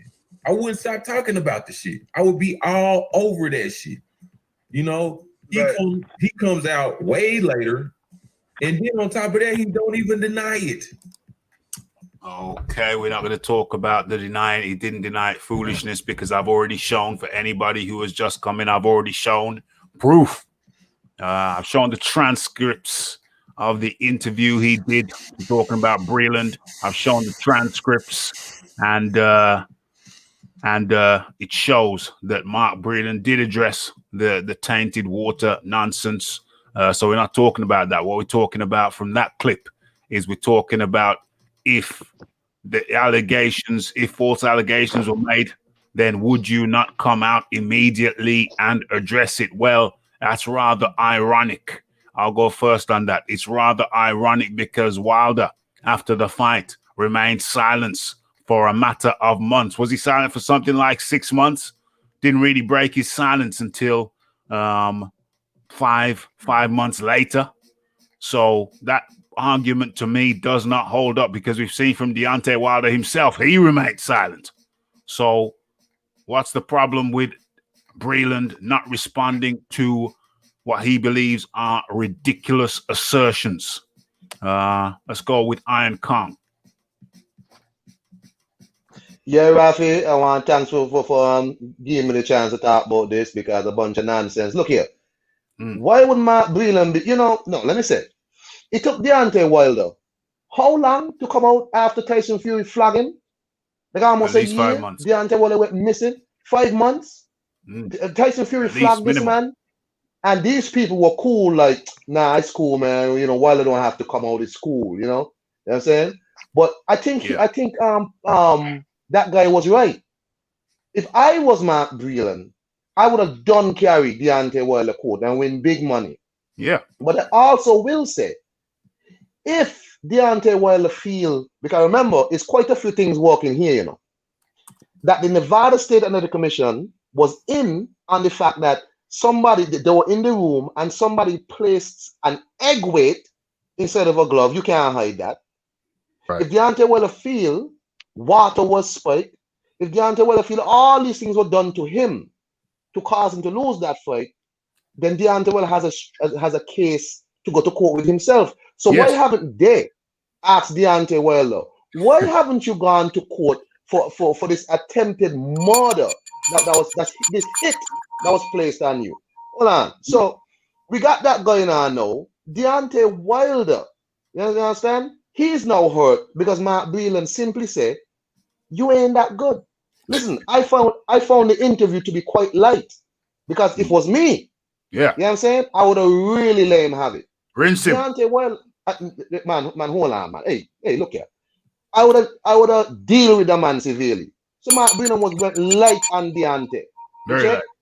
But his man fans them can't see that. Why you keep talking about it? So it was okay that Deontay Wilder try and assassinate this man's personal character, try to destroy this man's professional career. It was okay them times. But Mark Breland come out and decide to go on somebody else. You see, the issue is Mark Breland didn't come to their platform. You see? He didn't talk to them. So one thing with them fellas, they feel like everybody must come to them first. Mark Breland don't want to talk when I want him to talk. He talk when he want to talk. He talk to who he want to talk to. Not Ayo. Not people like Ayo who gonna bring on Drew Titan them to talk about. I hope you die in a car crash fire. Very disrespectful, yeah. Drew Titan. Very disrespectful. People who gonna threaten Sugar Hill and the Ian Ark and the foolishness. Them is the people Mark Breland wants to talk to. No, he talked to who he wants to talk to. He talked to lions in the camp. That's who he talked to. You check? So, you know, these men talking about what he talking about. He talk about it because he feel like it. It's the right time for him to talk about it. Why didn't Deontay Wilder go to the court to deal with this attempted assassination? Coordinated, attempted. Coordinated. Yeah. Okay. Top to bottom. ERF boxing. I haven't even got much to add to what Kong's just said, to be honest with you, because it's just about every point I was going to make. Yeah. One of the points is, why would he go to their platform when he's literally just seen Sugar Hill go on there, and they try the way they treat the guy for coming on their platform, giving him their time. Disgusting. It was nothing less than disgusting. It was awful. I can understand you like a certain fighter and he was in the other guy's corner, but there's a way to interview people and speak to people, and just try and show a little bit of respect to someone giving you their time. And what they did was just out of order. Secondly, Mark Breland, for me, if Wilder had done what he did, I felt like Mark Breland should have sued him. He should have sued him for it. He still can. I do get that point of why didn't he come out, because I think he should have done. But like Ian Kong said, if Deontay Wilder really thought he got spiked, like he's got proof, if the proof says he got spiked, he should be suing whoever he feels spiked him. And he isn't doing that right now. You know what I mean? If he's got the proof that he's been spiked, he can go through a lawsuit. He don't even need to put it out there to the world. Whoever he felt spiked him, he can take them to court and have a lawsuit against them. Right? So, but he isn't doing that. He isn't suing Tyson Fury for loading his gloves. He isn't suing the WBC or the Nevada State Administration for not being more diligent on what happened. He's not suing anybody. The only thing he's had in court is a mediation to try and get this fight resolved. Either get some money for not being able to fight for whatever reason or whatever, but he's not suing any legal reasons to say he got done dirty. So, but I just echo what Ian Kong had to say.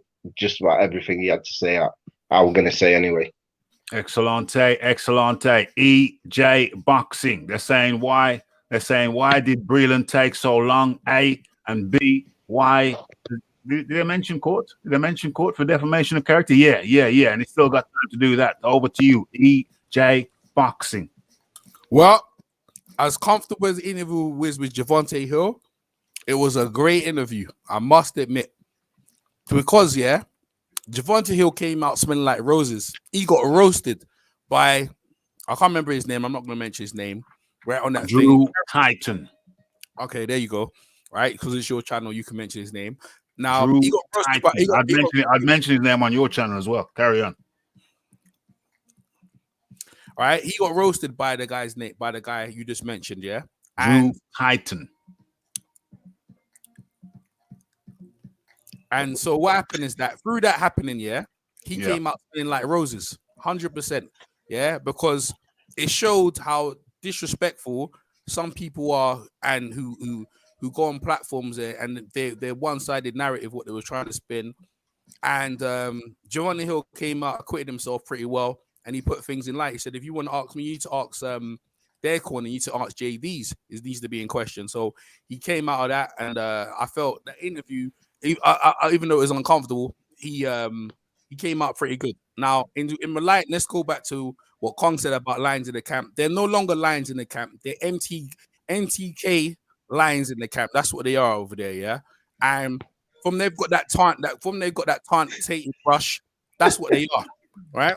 Pure and simple. And like I said to you in previous before, in light of them, in light of Spencer working for them over there, my opinion is that, and even to Spencer directly, this is not me being two-faced. I told Spencer directly what's going on after this documentary, what's going on, right? And like I said to you, Spencer said they're not like that. They're trying to think that they're painting him the wrong bus.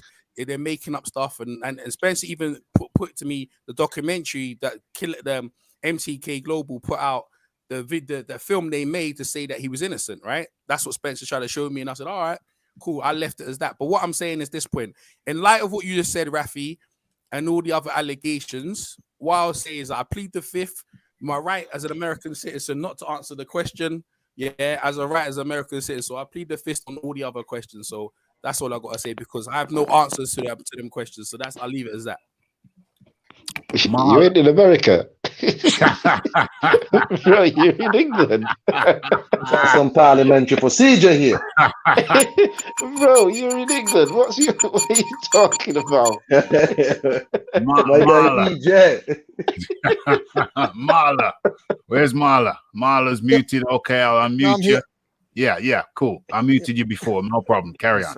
Yeah, I just think if Deontay Wilder, I mean, the excuses about the egg weights and the spiking in the water, if I felt I had that all done to me and I had evidence, I'd be going to court.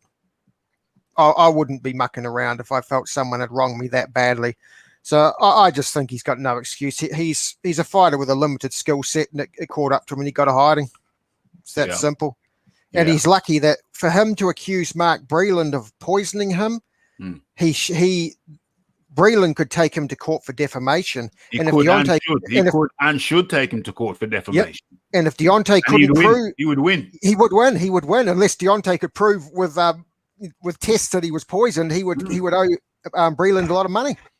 Yeah, I don't know why Breland. I don't know what's the holdup. I mean, I understand. There's been various times in my life where I could have got officials in trouble, but I thought I was a nice guy, so I thought no, I don't want to get someone in trouble. I don't want to potentially have someone lose their job. There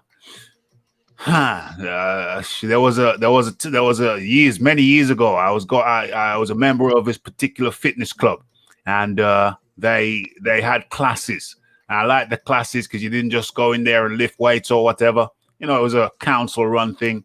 The classes I found were really good because they used your body weight. It was calisthenics, a lot of jumping around. It's a lot of things that men don't do. Jumping on the box, the Reebok box, etc., etc. And I found it was really good for functional fitness. Good form of cardio. It's like doing cardio, but you're doing exercise instead, so it's less boring than running. So I did those classes. I was the only man oftentimes in those classes. The rest were women. That wasn't a factor. But I did those classes. One day I showed up and what did the woman say? The woman at the reception? She said something about women's only. That's it. There was a Muslim woman who had attended, and they can't exercise with men present. So I therefore could not go in. So I thought that was a liberty. I thought it was a damn audacity. So I contacted the council and told them the situation. And they said, no, that was bad information. Not at all. It's a mixed class. And if someone is not comfortable with that, then the onus is upon them not to attend. And I could have got the reception woman in trouble. But me thinking of some kind of nice guy, some kind of captain, saver ho. They asked me specifically in the letter, do I wish to proceed with this and get the woman in trouble? I opted not to. And on reflection, I think that was very foolish of me.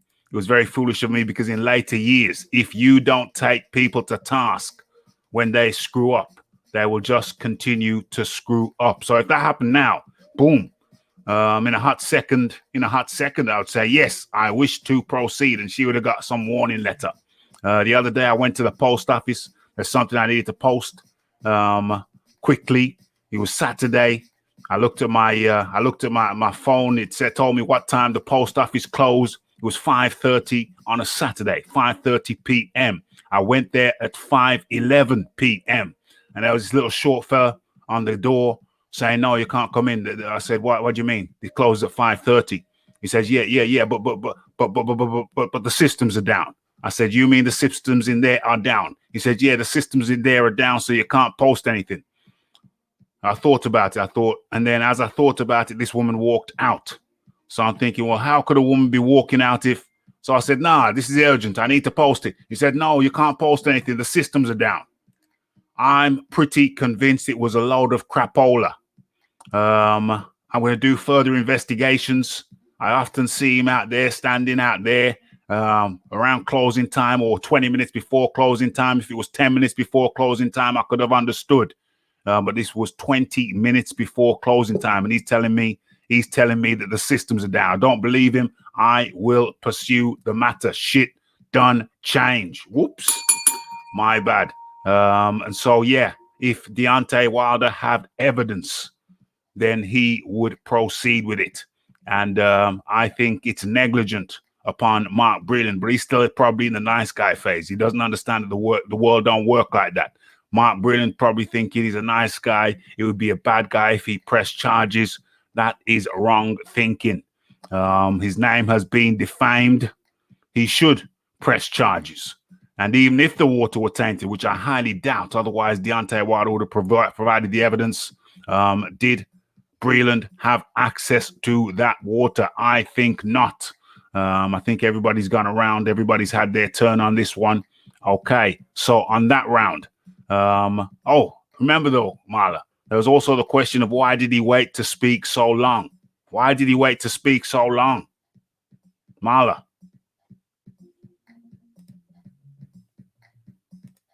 What's going on? Marla's mute button is jammed. Why did he wait to speak so long? Mark Breland, I think he probably didn't want to go there, didn't want to get into a slagging match, you know, and yeah. I think that's why.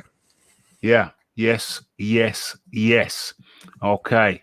So, what's going on here? Big up Raf and the panel chat. Hit that like button. Yes.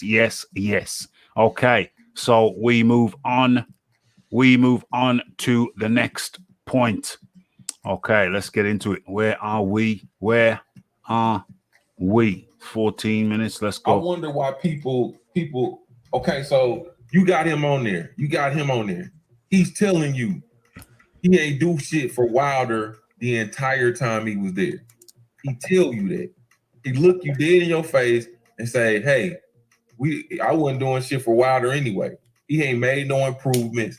He's still the same fighter when I got him. He ain't trying to get better and all this shit." Why not say as John said, well, why was you still there? Why was you still with Wilder? Why was y'all relationship continuing if you were admitting to us that you ain't done shit for him this entire time?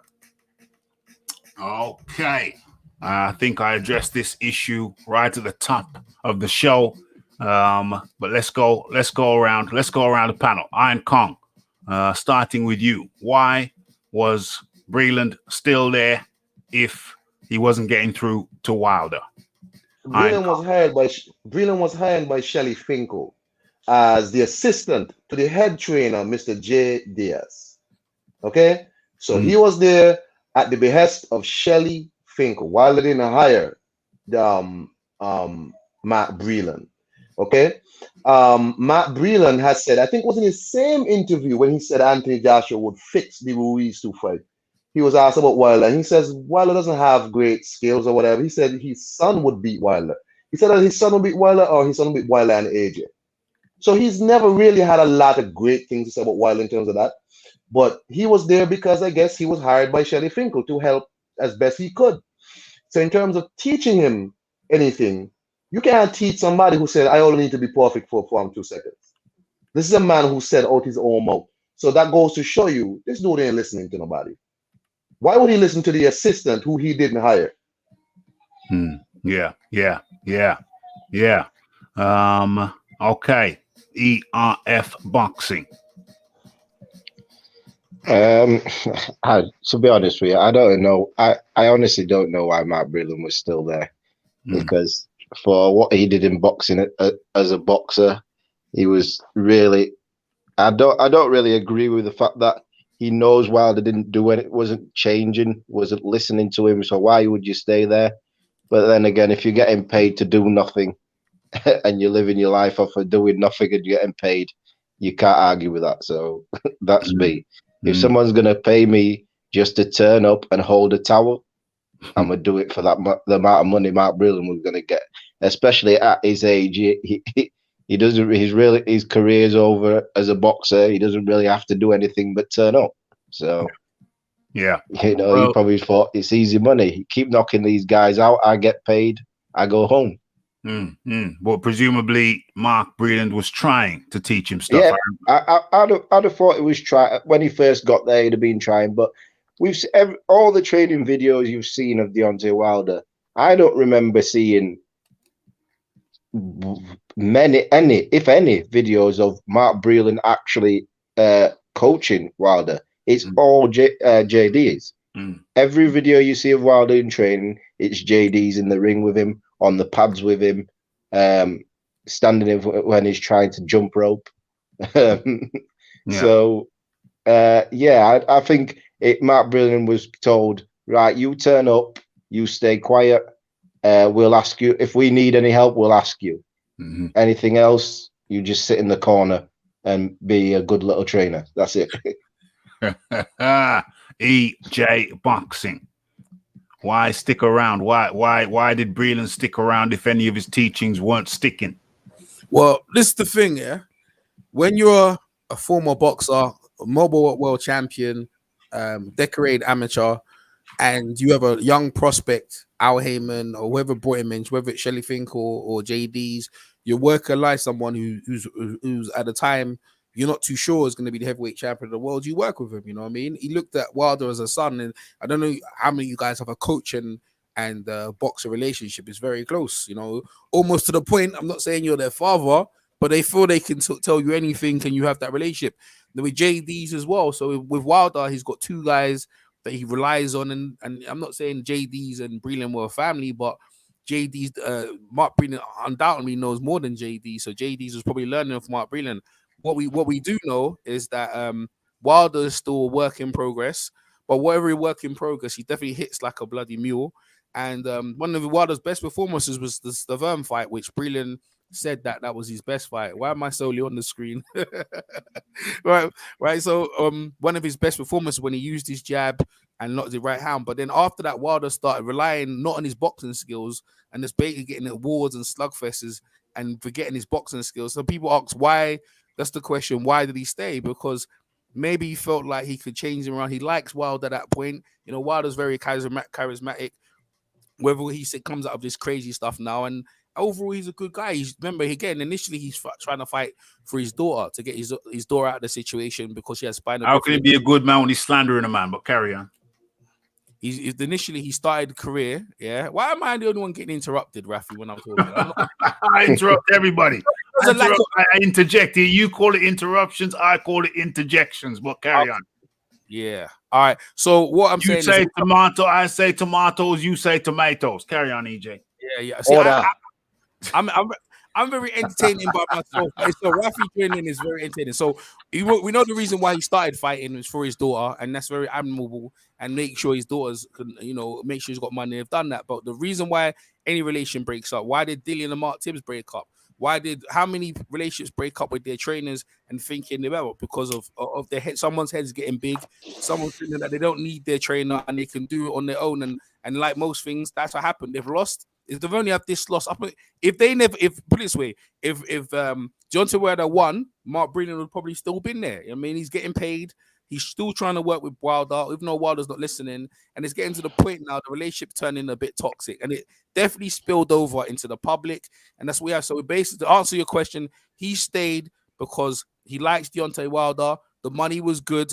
And also people coming up to Mark Breland and say, we remember your career, you're a great trainer, you was a great fighter. And hopefully you can try and make Wilder that way. And he was trying his best and it didn't work out. So the reason why he stayed is for money and also to keep his name out there and keep him relevant. That's what I think.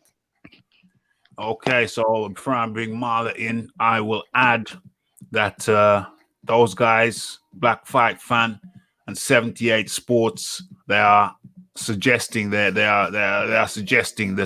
what do you call him? Mark Breland didn't teach Wilder anything, and that's utterly ridiculous and preposterous. Otherwise, Shelly Finkel, who brought him in, would have had him up out of there. So that's a ridiculous. That's another lie from what do you call him? 78 Sports and a Black Fight Fan. I rule that to be a lie. Another one. Marla, your interpretation. Yeah, I think Breland stayed because the reality is you get the opportunity to be in the corner of a world champion. It doesn't happen every day. And if you're in the corner trying to teach the guy and he's listening to you, you get paid. If you're in the corner trying to teach him and he doesn't listen to you, you still get paid. So in a way, you know, Breland, he was there for the money, obviously. I mean, you've got a family to take care of. Your career as a boxer's over. You need to earn a living. And as I say, when you get put the opportunity to get put in the corner of a heavyweight champion, no one's going to turn that down. Of course, no one's going to turn that down. Nobody who wants to earn a living wage is going to turn that down. Okay, so let's get to, that was 18. Let's get to I think that's the final point. I think this is the final point. Let me see what's going on here. Okay, so who's knocking? Who's knocking? Is it you, Eric? Okay, I've muted that. Okay, so the final point. Nothing wrong with earning a couple of good, honest shillings. And in comes Jay Blues. Jay Blues, how do you do? What's up, Raph? Salute to the panel, man. Salute to the chat. How's everybody doing, man? 100, my friend. 100. We're chopping it up. We're feeding the people. We're feeding the people. We're feeding the world. You say Mark Breland stuck around for the money. How he stuck around for the money, right? So how is it his fault Wilder won't listen? How is it his fault, man? How can you put that on him? Oh, Wilder didn't get any better because it's Breland's fault. He stuck around for the money, bro. It's all just financial for him, right? Come on, man. That's why he had the dignity to keep his mouth shut for as long as he did. And Wilder just kept piling on with these. I'm about to curse. I'm sorry. I'm trying to keep it clean. Hit that bell, Raph. Hit that bell. He just kept piling on, man. And he's like, dude, I gotta say something to save my name, like the integrity of my. I gotta say something eventually, bro. Yeah. And he even held back then. So how can you say he stuck around for the money? That's blasphemous, man. Why did he stick around? Why did he stick around? JJ Blues, why did he stick around? Because, man, like, he's got to see his plan through. Like, he's the type of dude to see a plan to ultimate fruition, man. Like, he was a professional in his line of work, in his career. Olympic gold medalist, two-time champion, I believe. But he's a traitor, right? He turned his back on it. He's the reason that spiked him. You poisoned him. You drugged him, allegedly. It's nonsense, man. It's complete and utter nonsense. He stuck around because he loved Wilder like a son. Talking about sons, I saw an interview with him a few years back. Yeah, he was slating Anthony Joshua, but that's usual for Breland. But he also spoke about Wilder. He said that his 11-year-old son, well, that was right. His son was 11. Said his 11-year-old son boxes better than Wilder. That's right. That was years ago while he was training Wilder. So Wilder knows that he was a disappointment to Breland. That's right. And so I don't know, maybe Wilder's been carrying some feelings since then, because to come out and fire your co-trainer as acrimoniously as he did. Now I think the Wilder was carrying some feeling. I think Wilder's been carrying some feeling for Breland for some time. Okay, so let's get into what I believe to be the final point that I noted down here. And let me adjust my mic.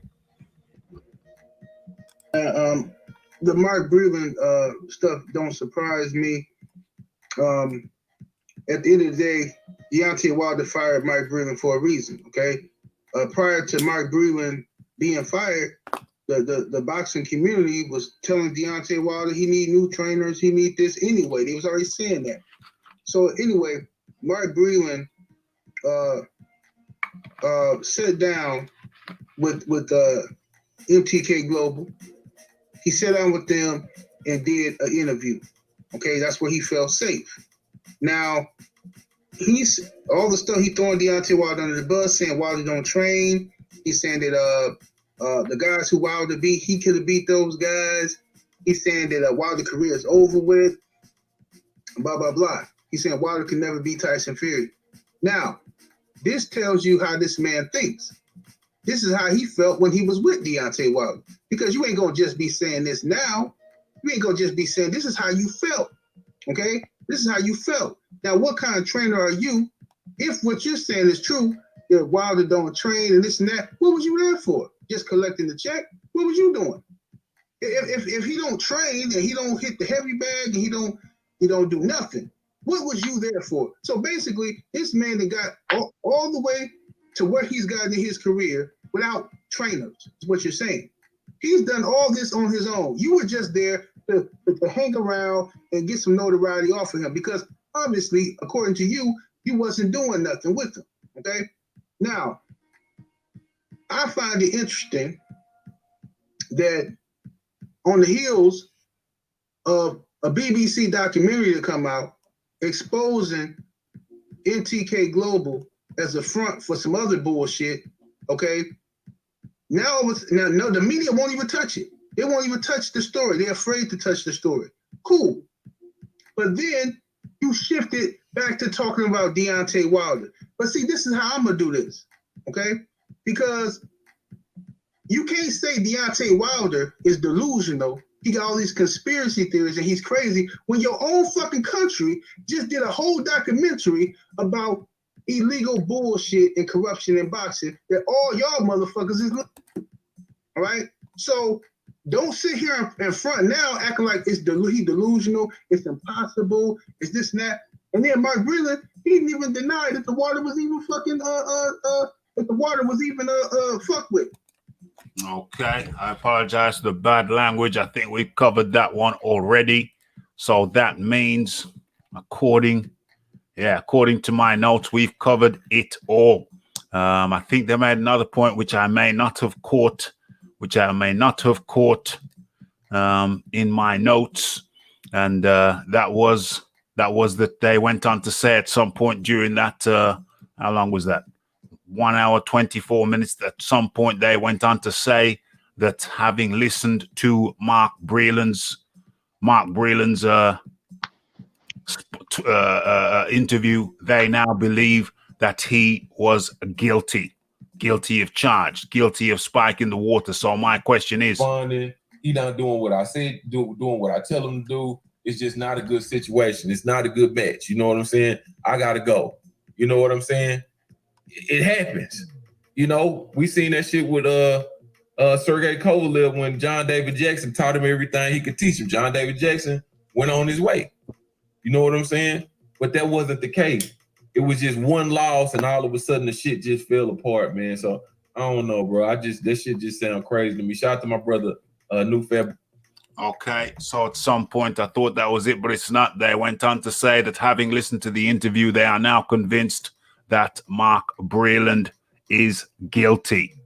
Does anybody else share that view? Okay, so I'll go along the panel because this is the last point.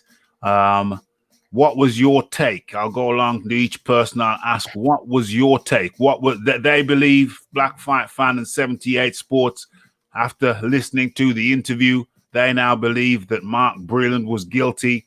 I personally haven't seen anything to suggest that, but let's go along the panel for this last point, and let's start with Iron Kong. What was your takeaway from the interview?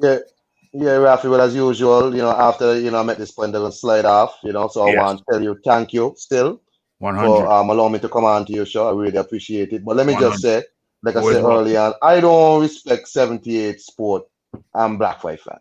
Right. I just tell you, them dudes remind me of them crooked pastor who go up in front of the church and tell you what in the Bible. They don't tell you which scripture to turn to and read it for yourself. Let me tell you what in the scripture, and let me tell you how to think. You understand me?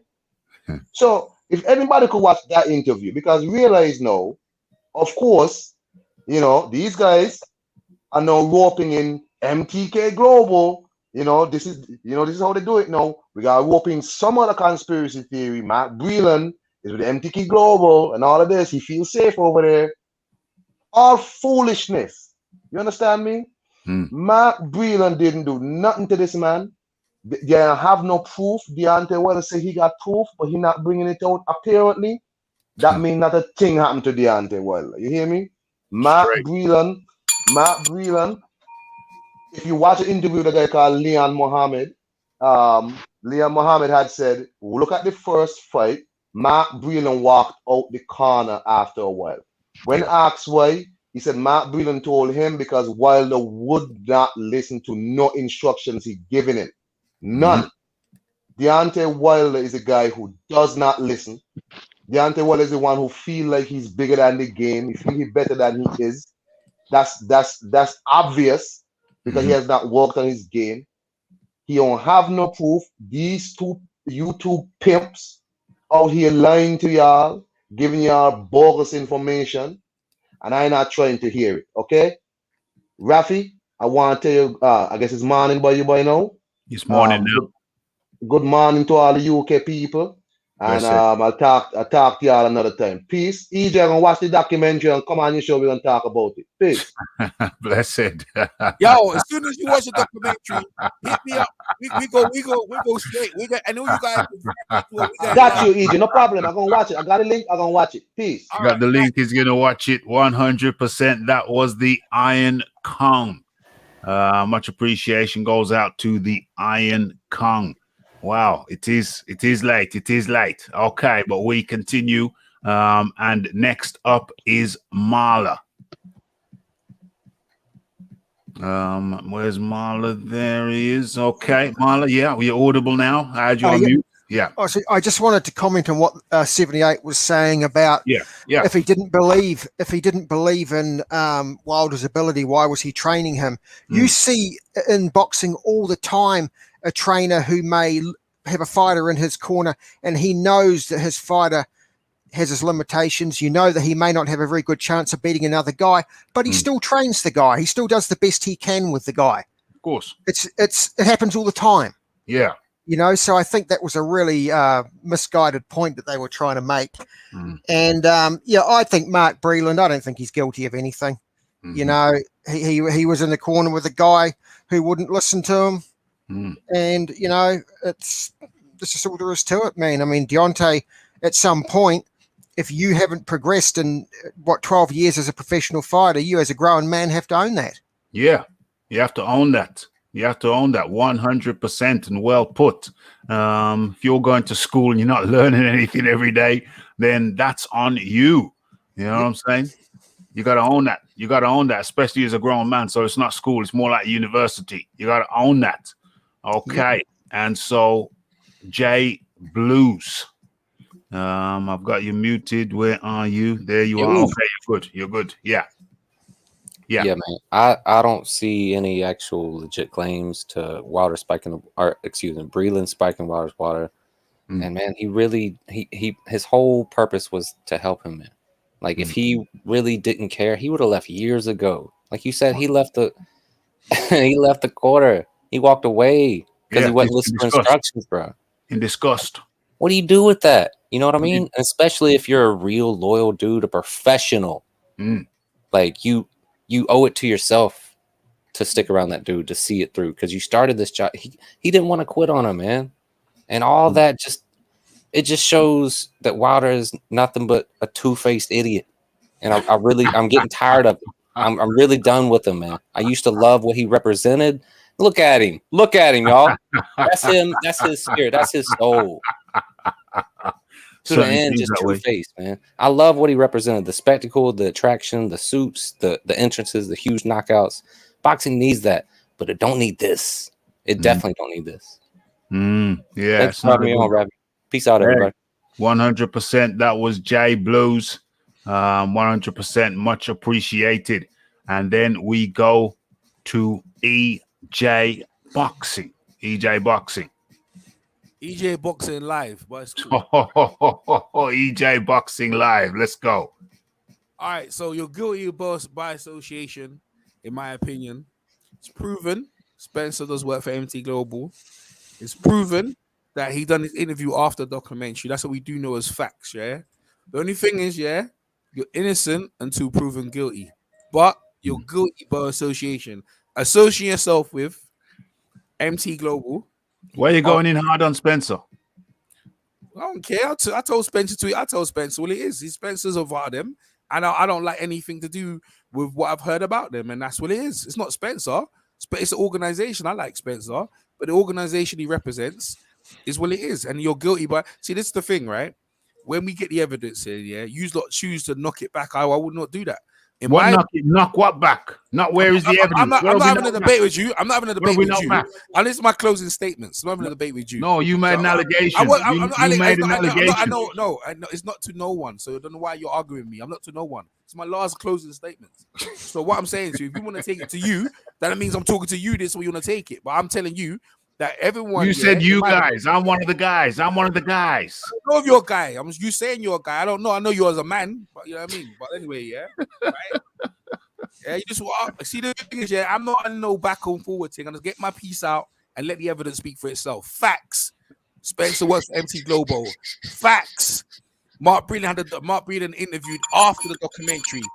Facts. Yeah, all facts in there. Facts. He was pro Tyson Fury on the show. Facts. Even if Spencer sitting down there and he's got Stamina for Sell t-shirt, he works for MT Global. That's who he works for. And pull strings to get Breland out there. That's the facts, right? Furthermore, you're innocent until proven guilty, right? In the court of law. He's not being a court of law, so that's the court of the YouTube. Is Breland guilty, of what Wilder's accusing him of? I'll tell you right now, in my opinion, the jury is still debating about that. That's what I would say. I'm done.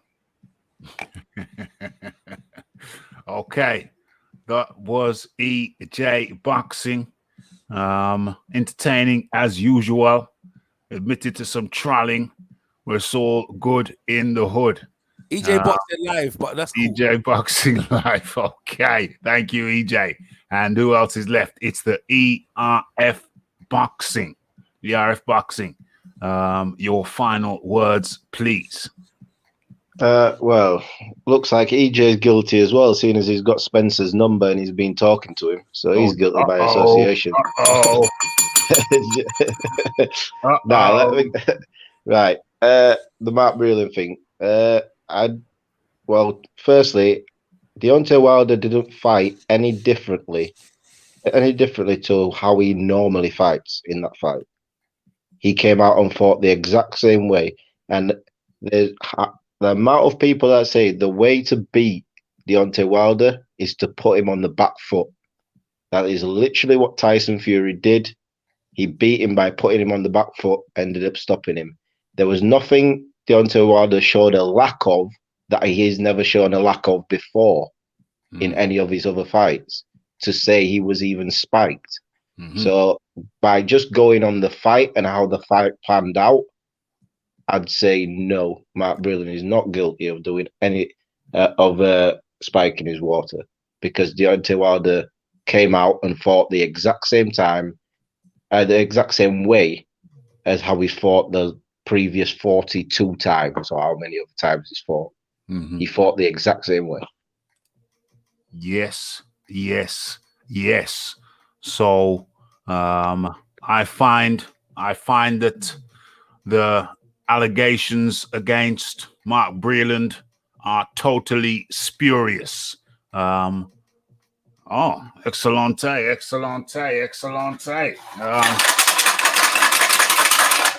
Yeah, a little bit of appreciation coming from the James Jameson. Guilty by association. I hope EJ doesn't get called in for jury service. OMG. Rafi, I'm out. I need to get some sleep before work. Much appreciation. That was the ERF Boxing. ERF Boxing, much appreciation for coming and sharing. Sharing your time and your views with us. Okay, so that's the ERF Boxing. Thank you very, very much. And so, I think we've chopped it up. I find that the allegations against Mark Breland are totally and wholly spurious. And I think it's I'd be very disappointed if Mark Breland didn't take this thing to court. It's an easy win. It's an easy win. He's got it in the bag. Get a mill off Wilder. Teach him some manners. Teach him to respect your trainers. I don't think he would have been there that long if he didn't have respect for Mark Breland. And Mark Breland said it himself. He says some people just don't know how to hold a loss. I find that Deontay Wilder got high off his own fumes.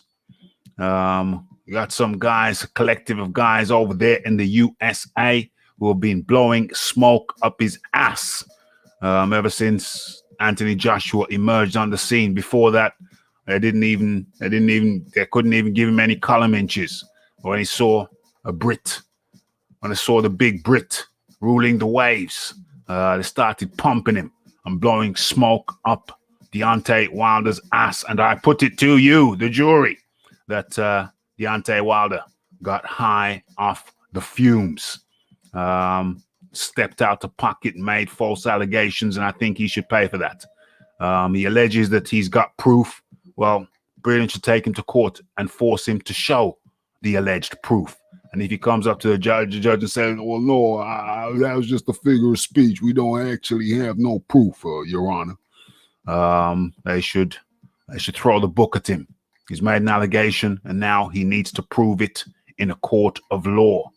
Thank you to James Jameson for making the chat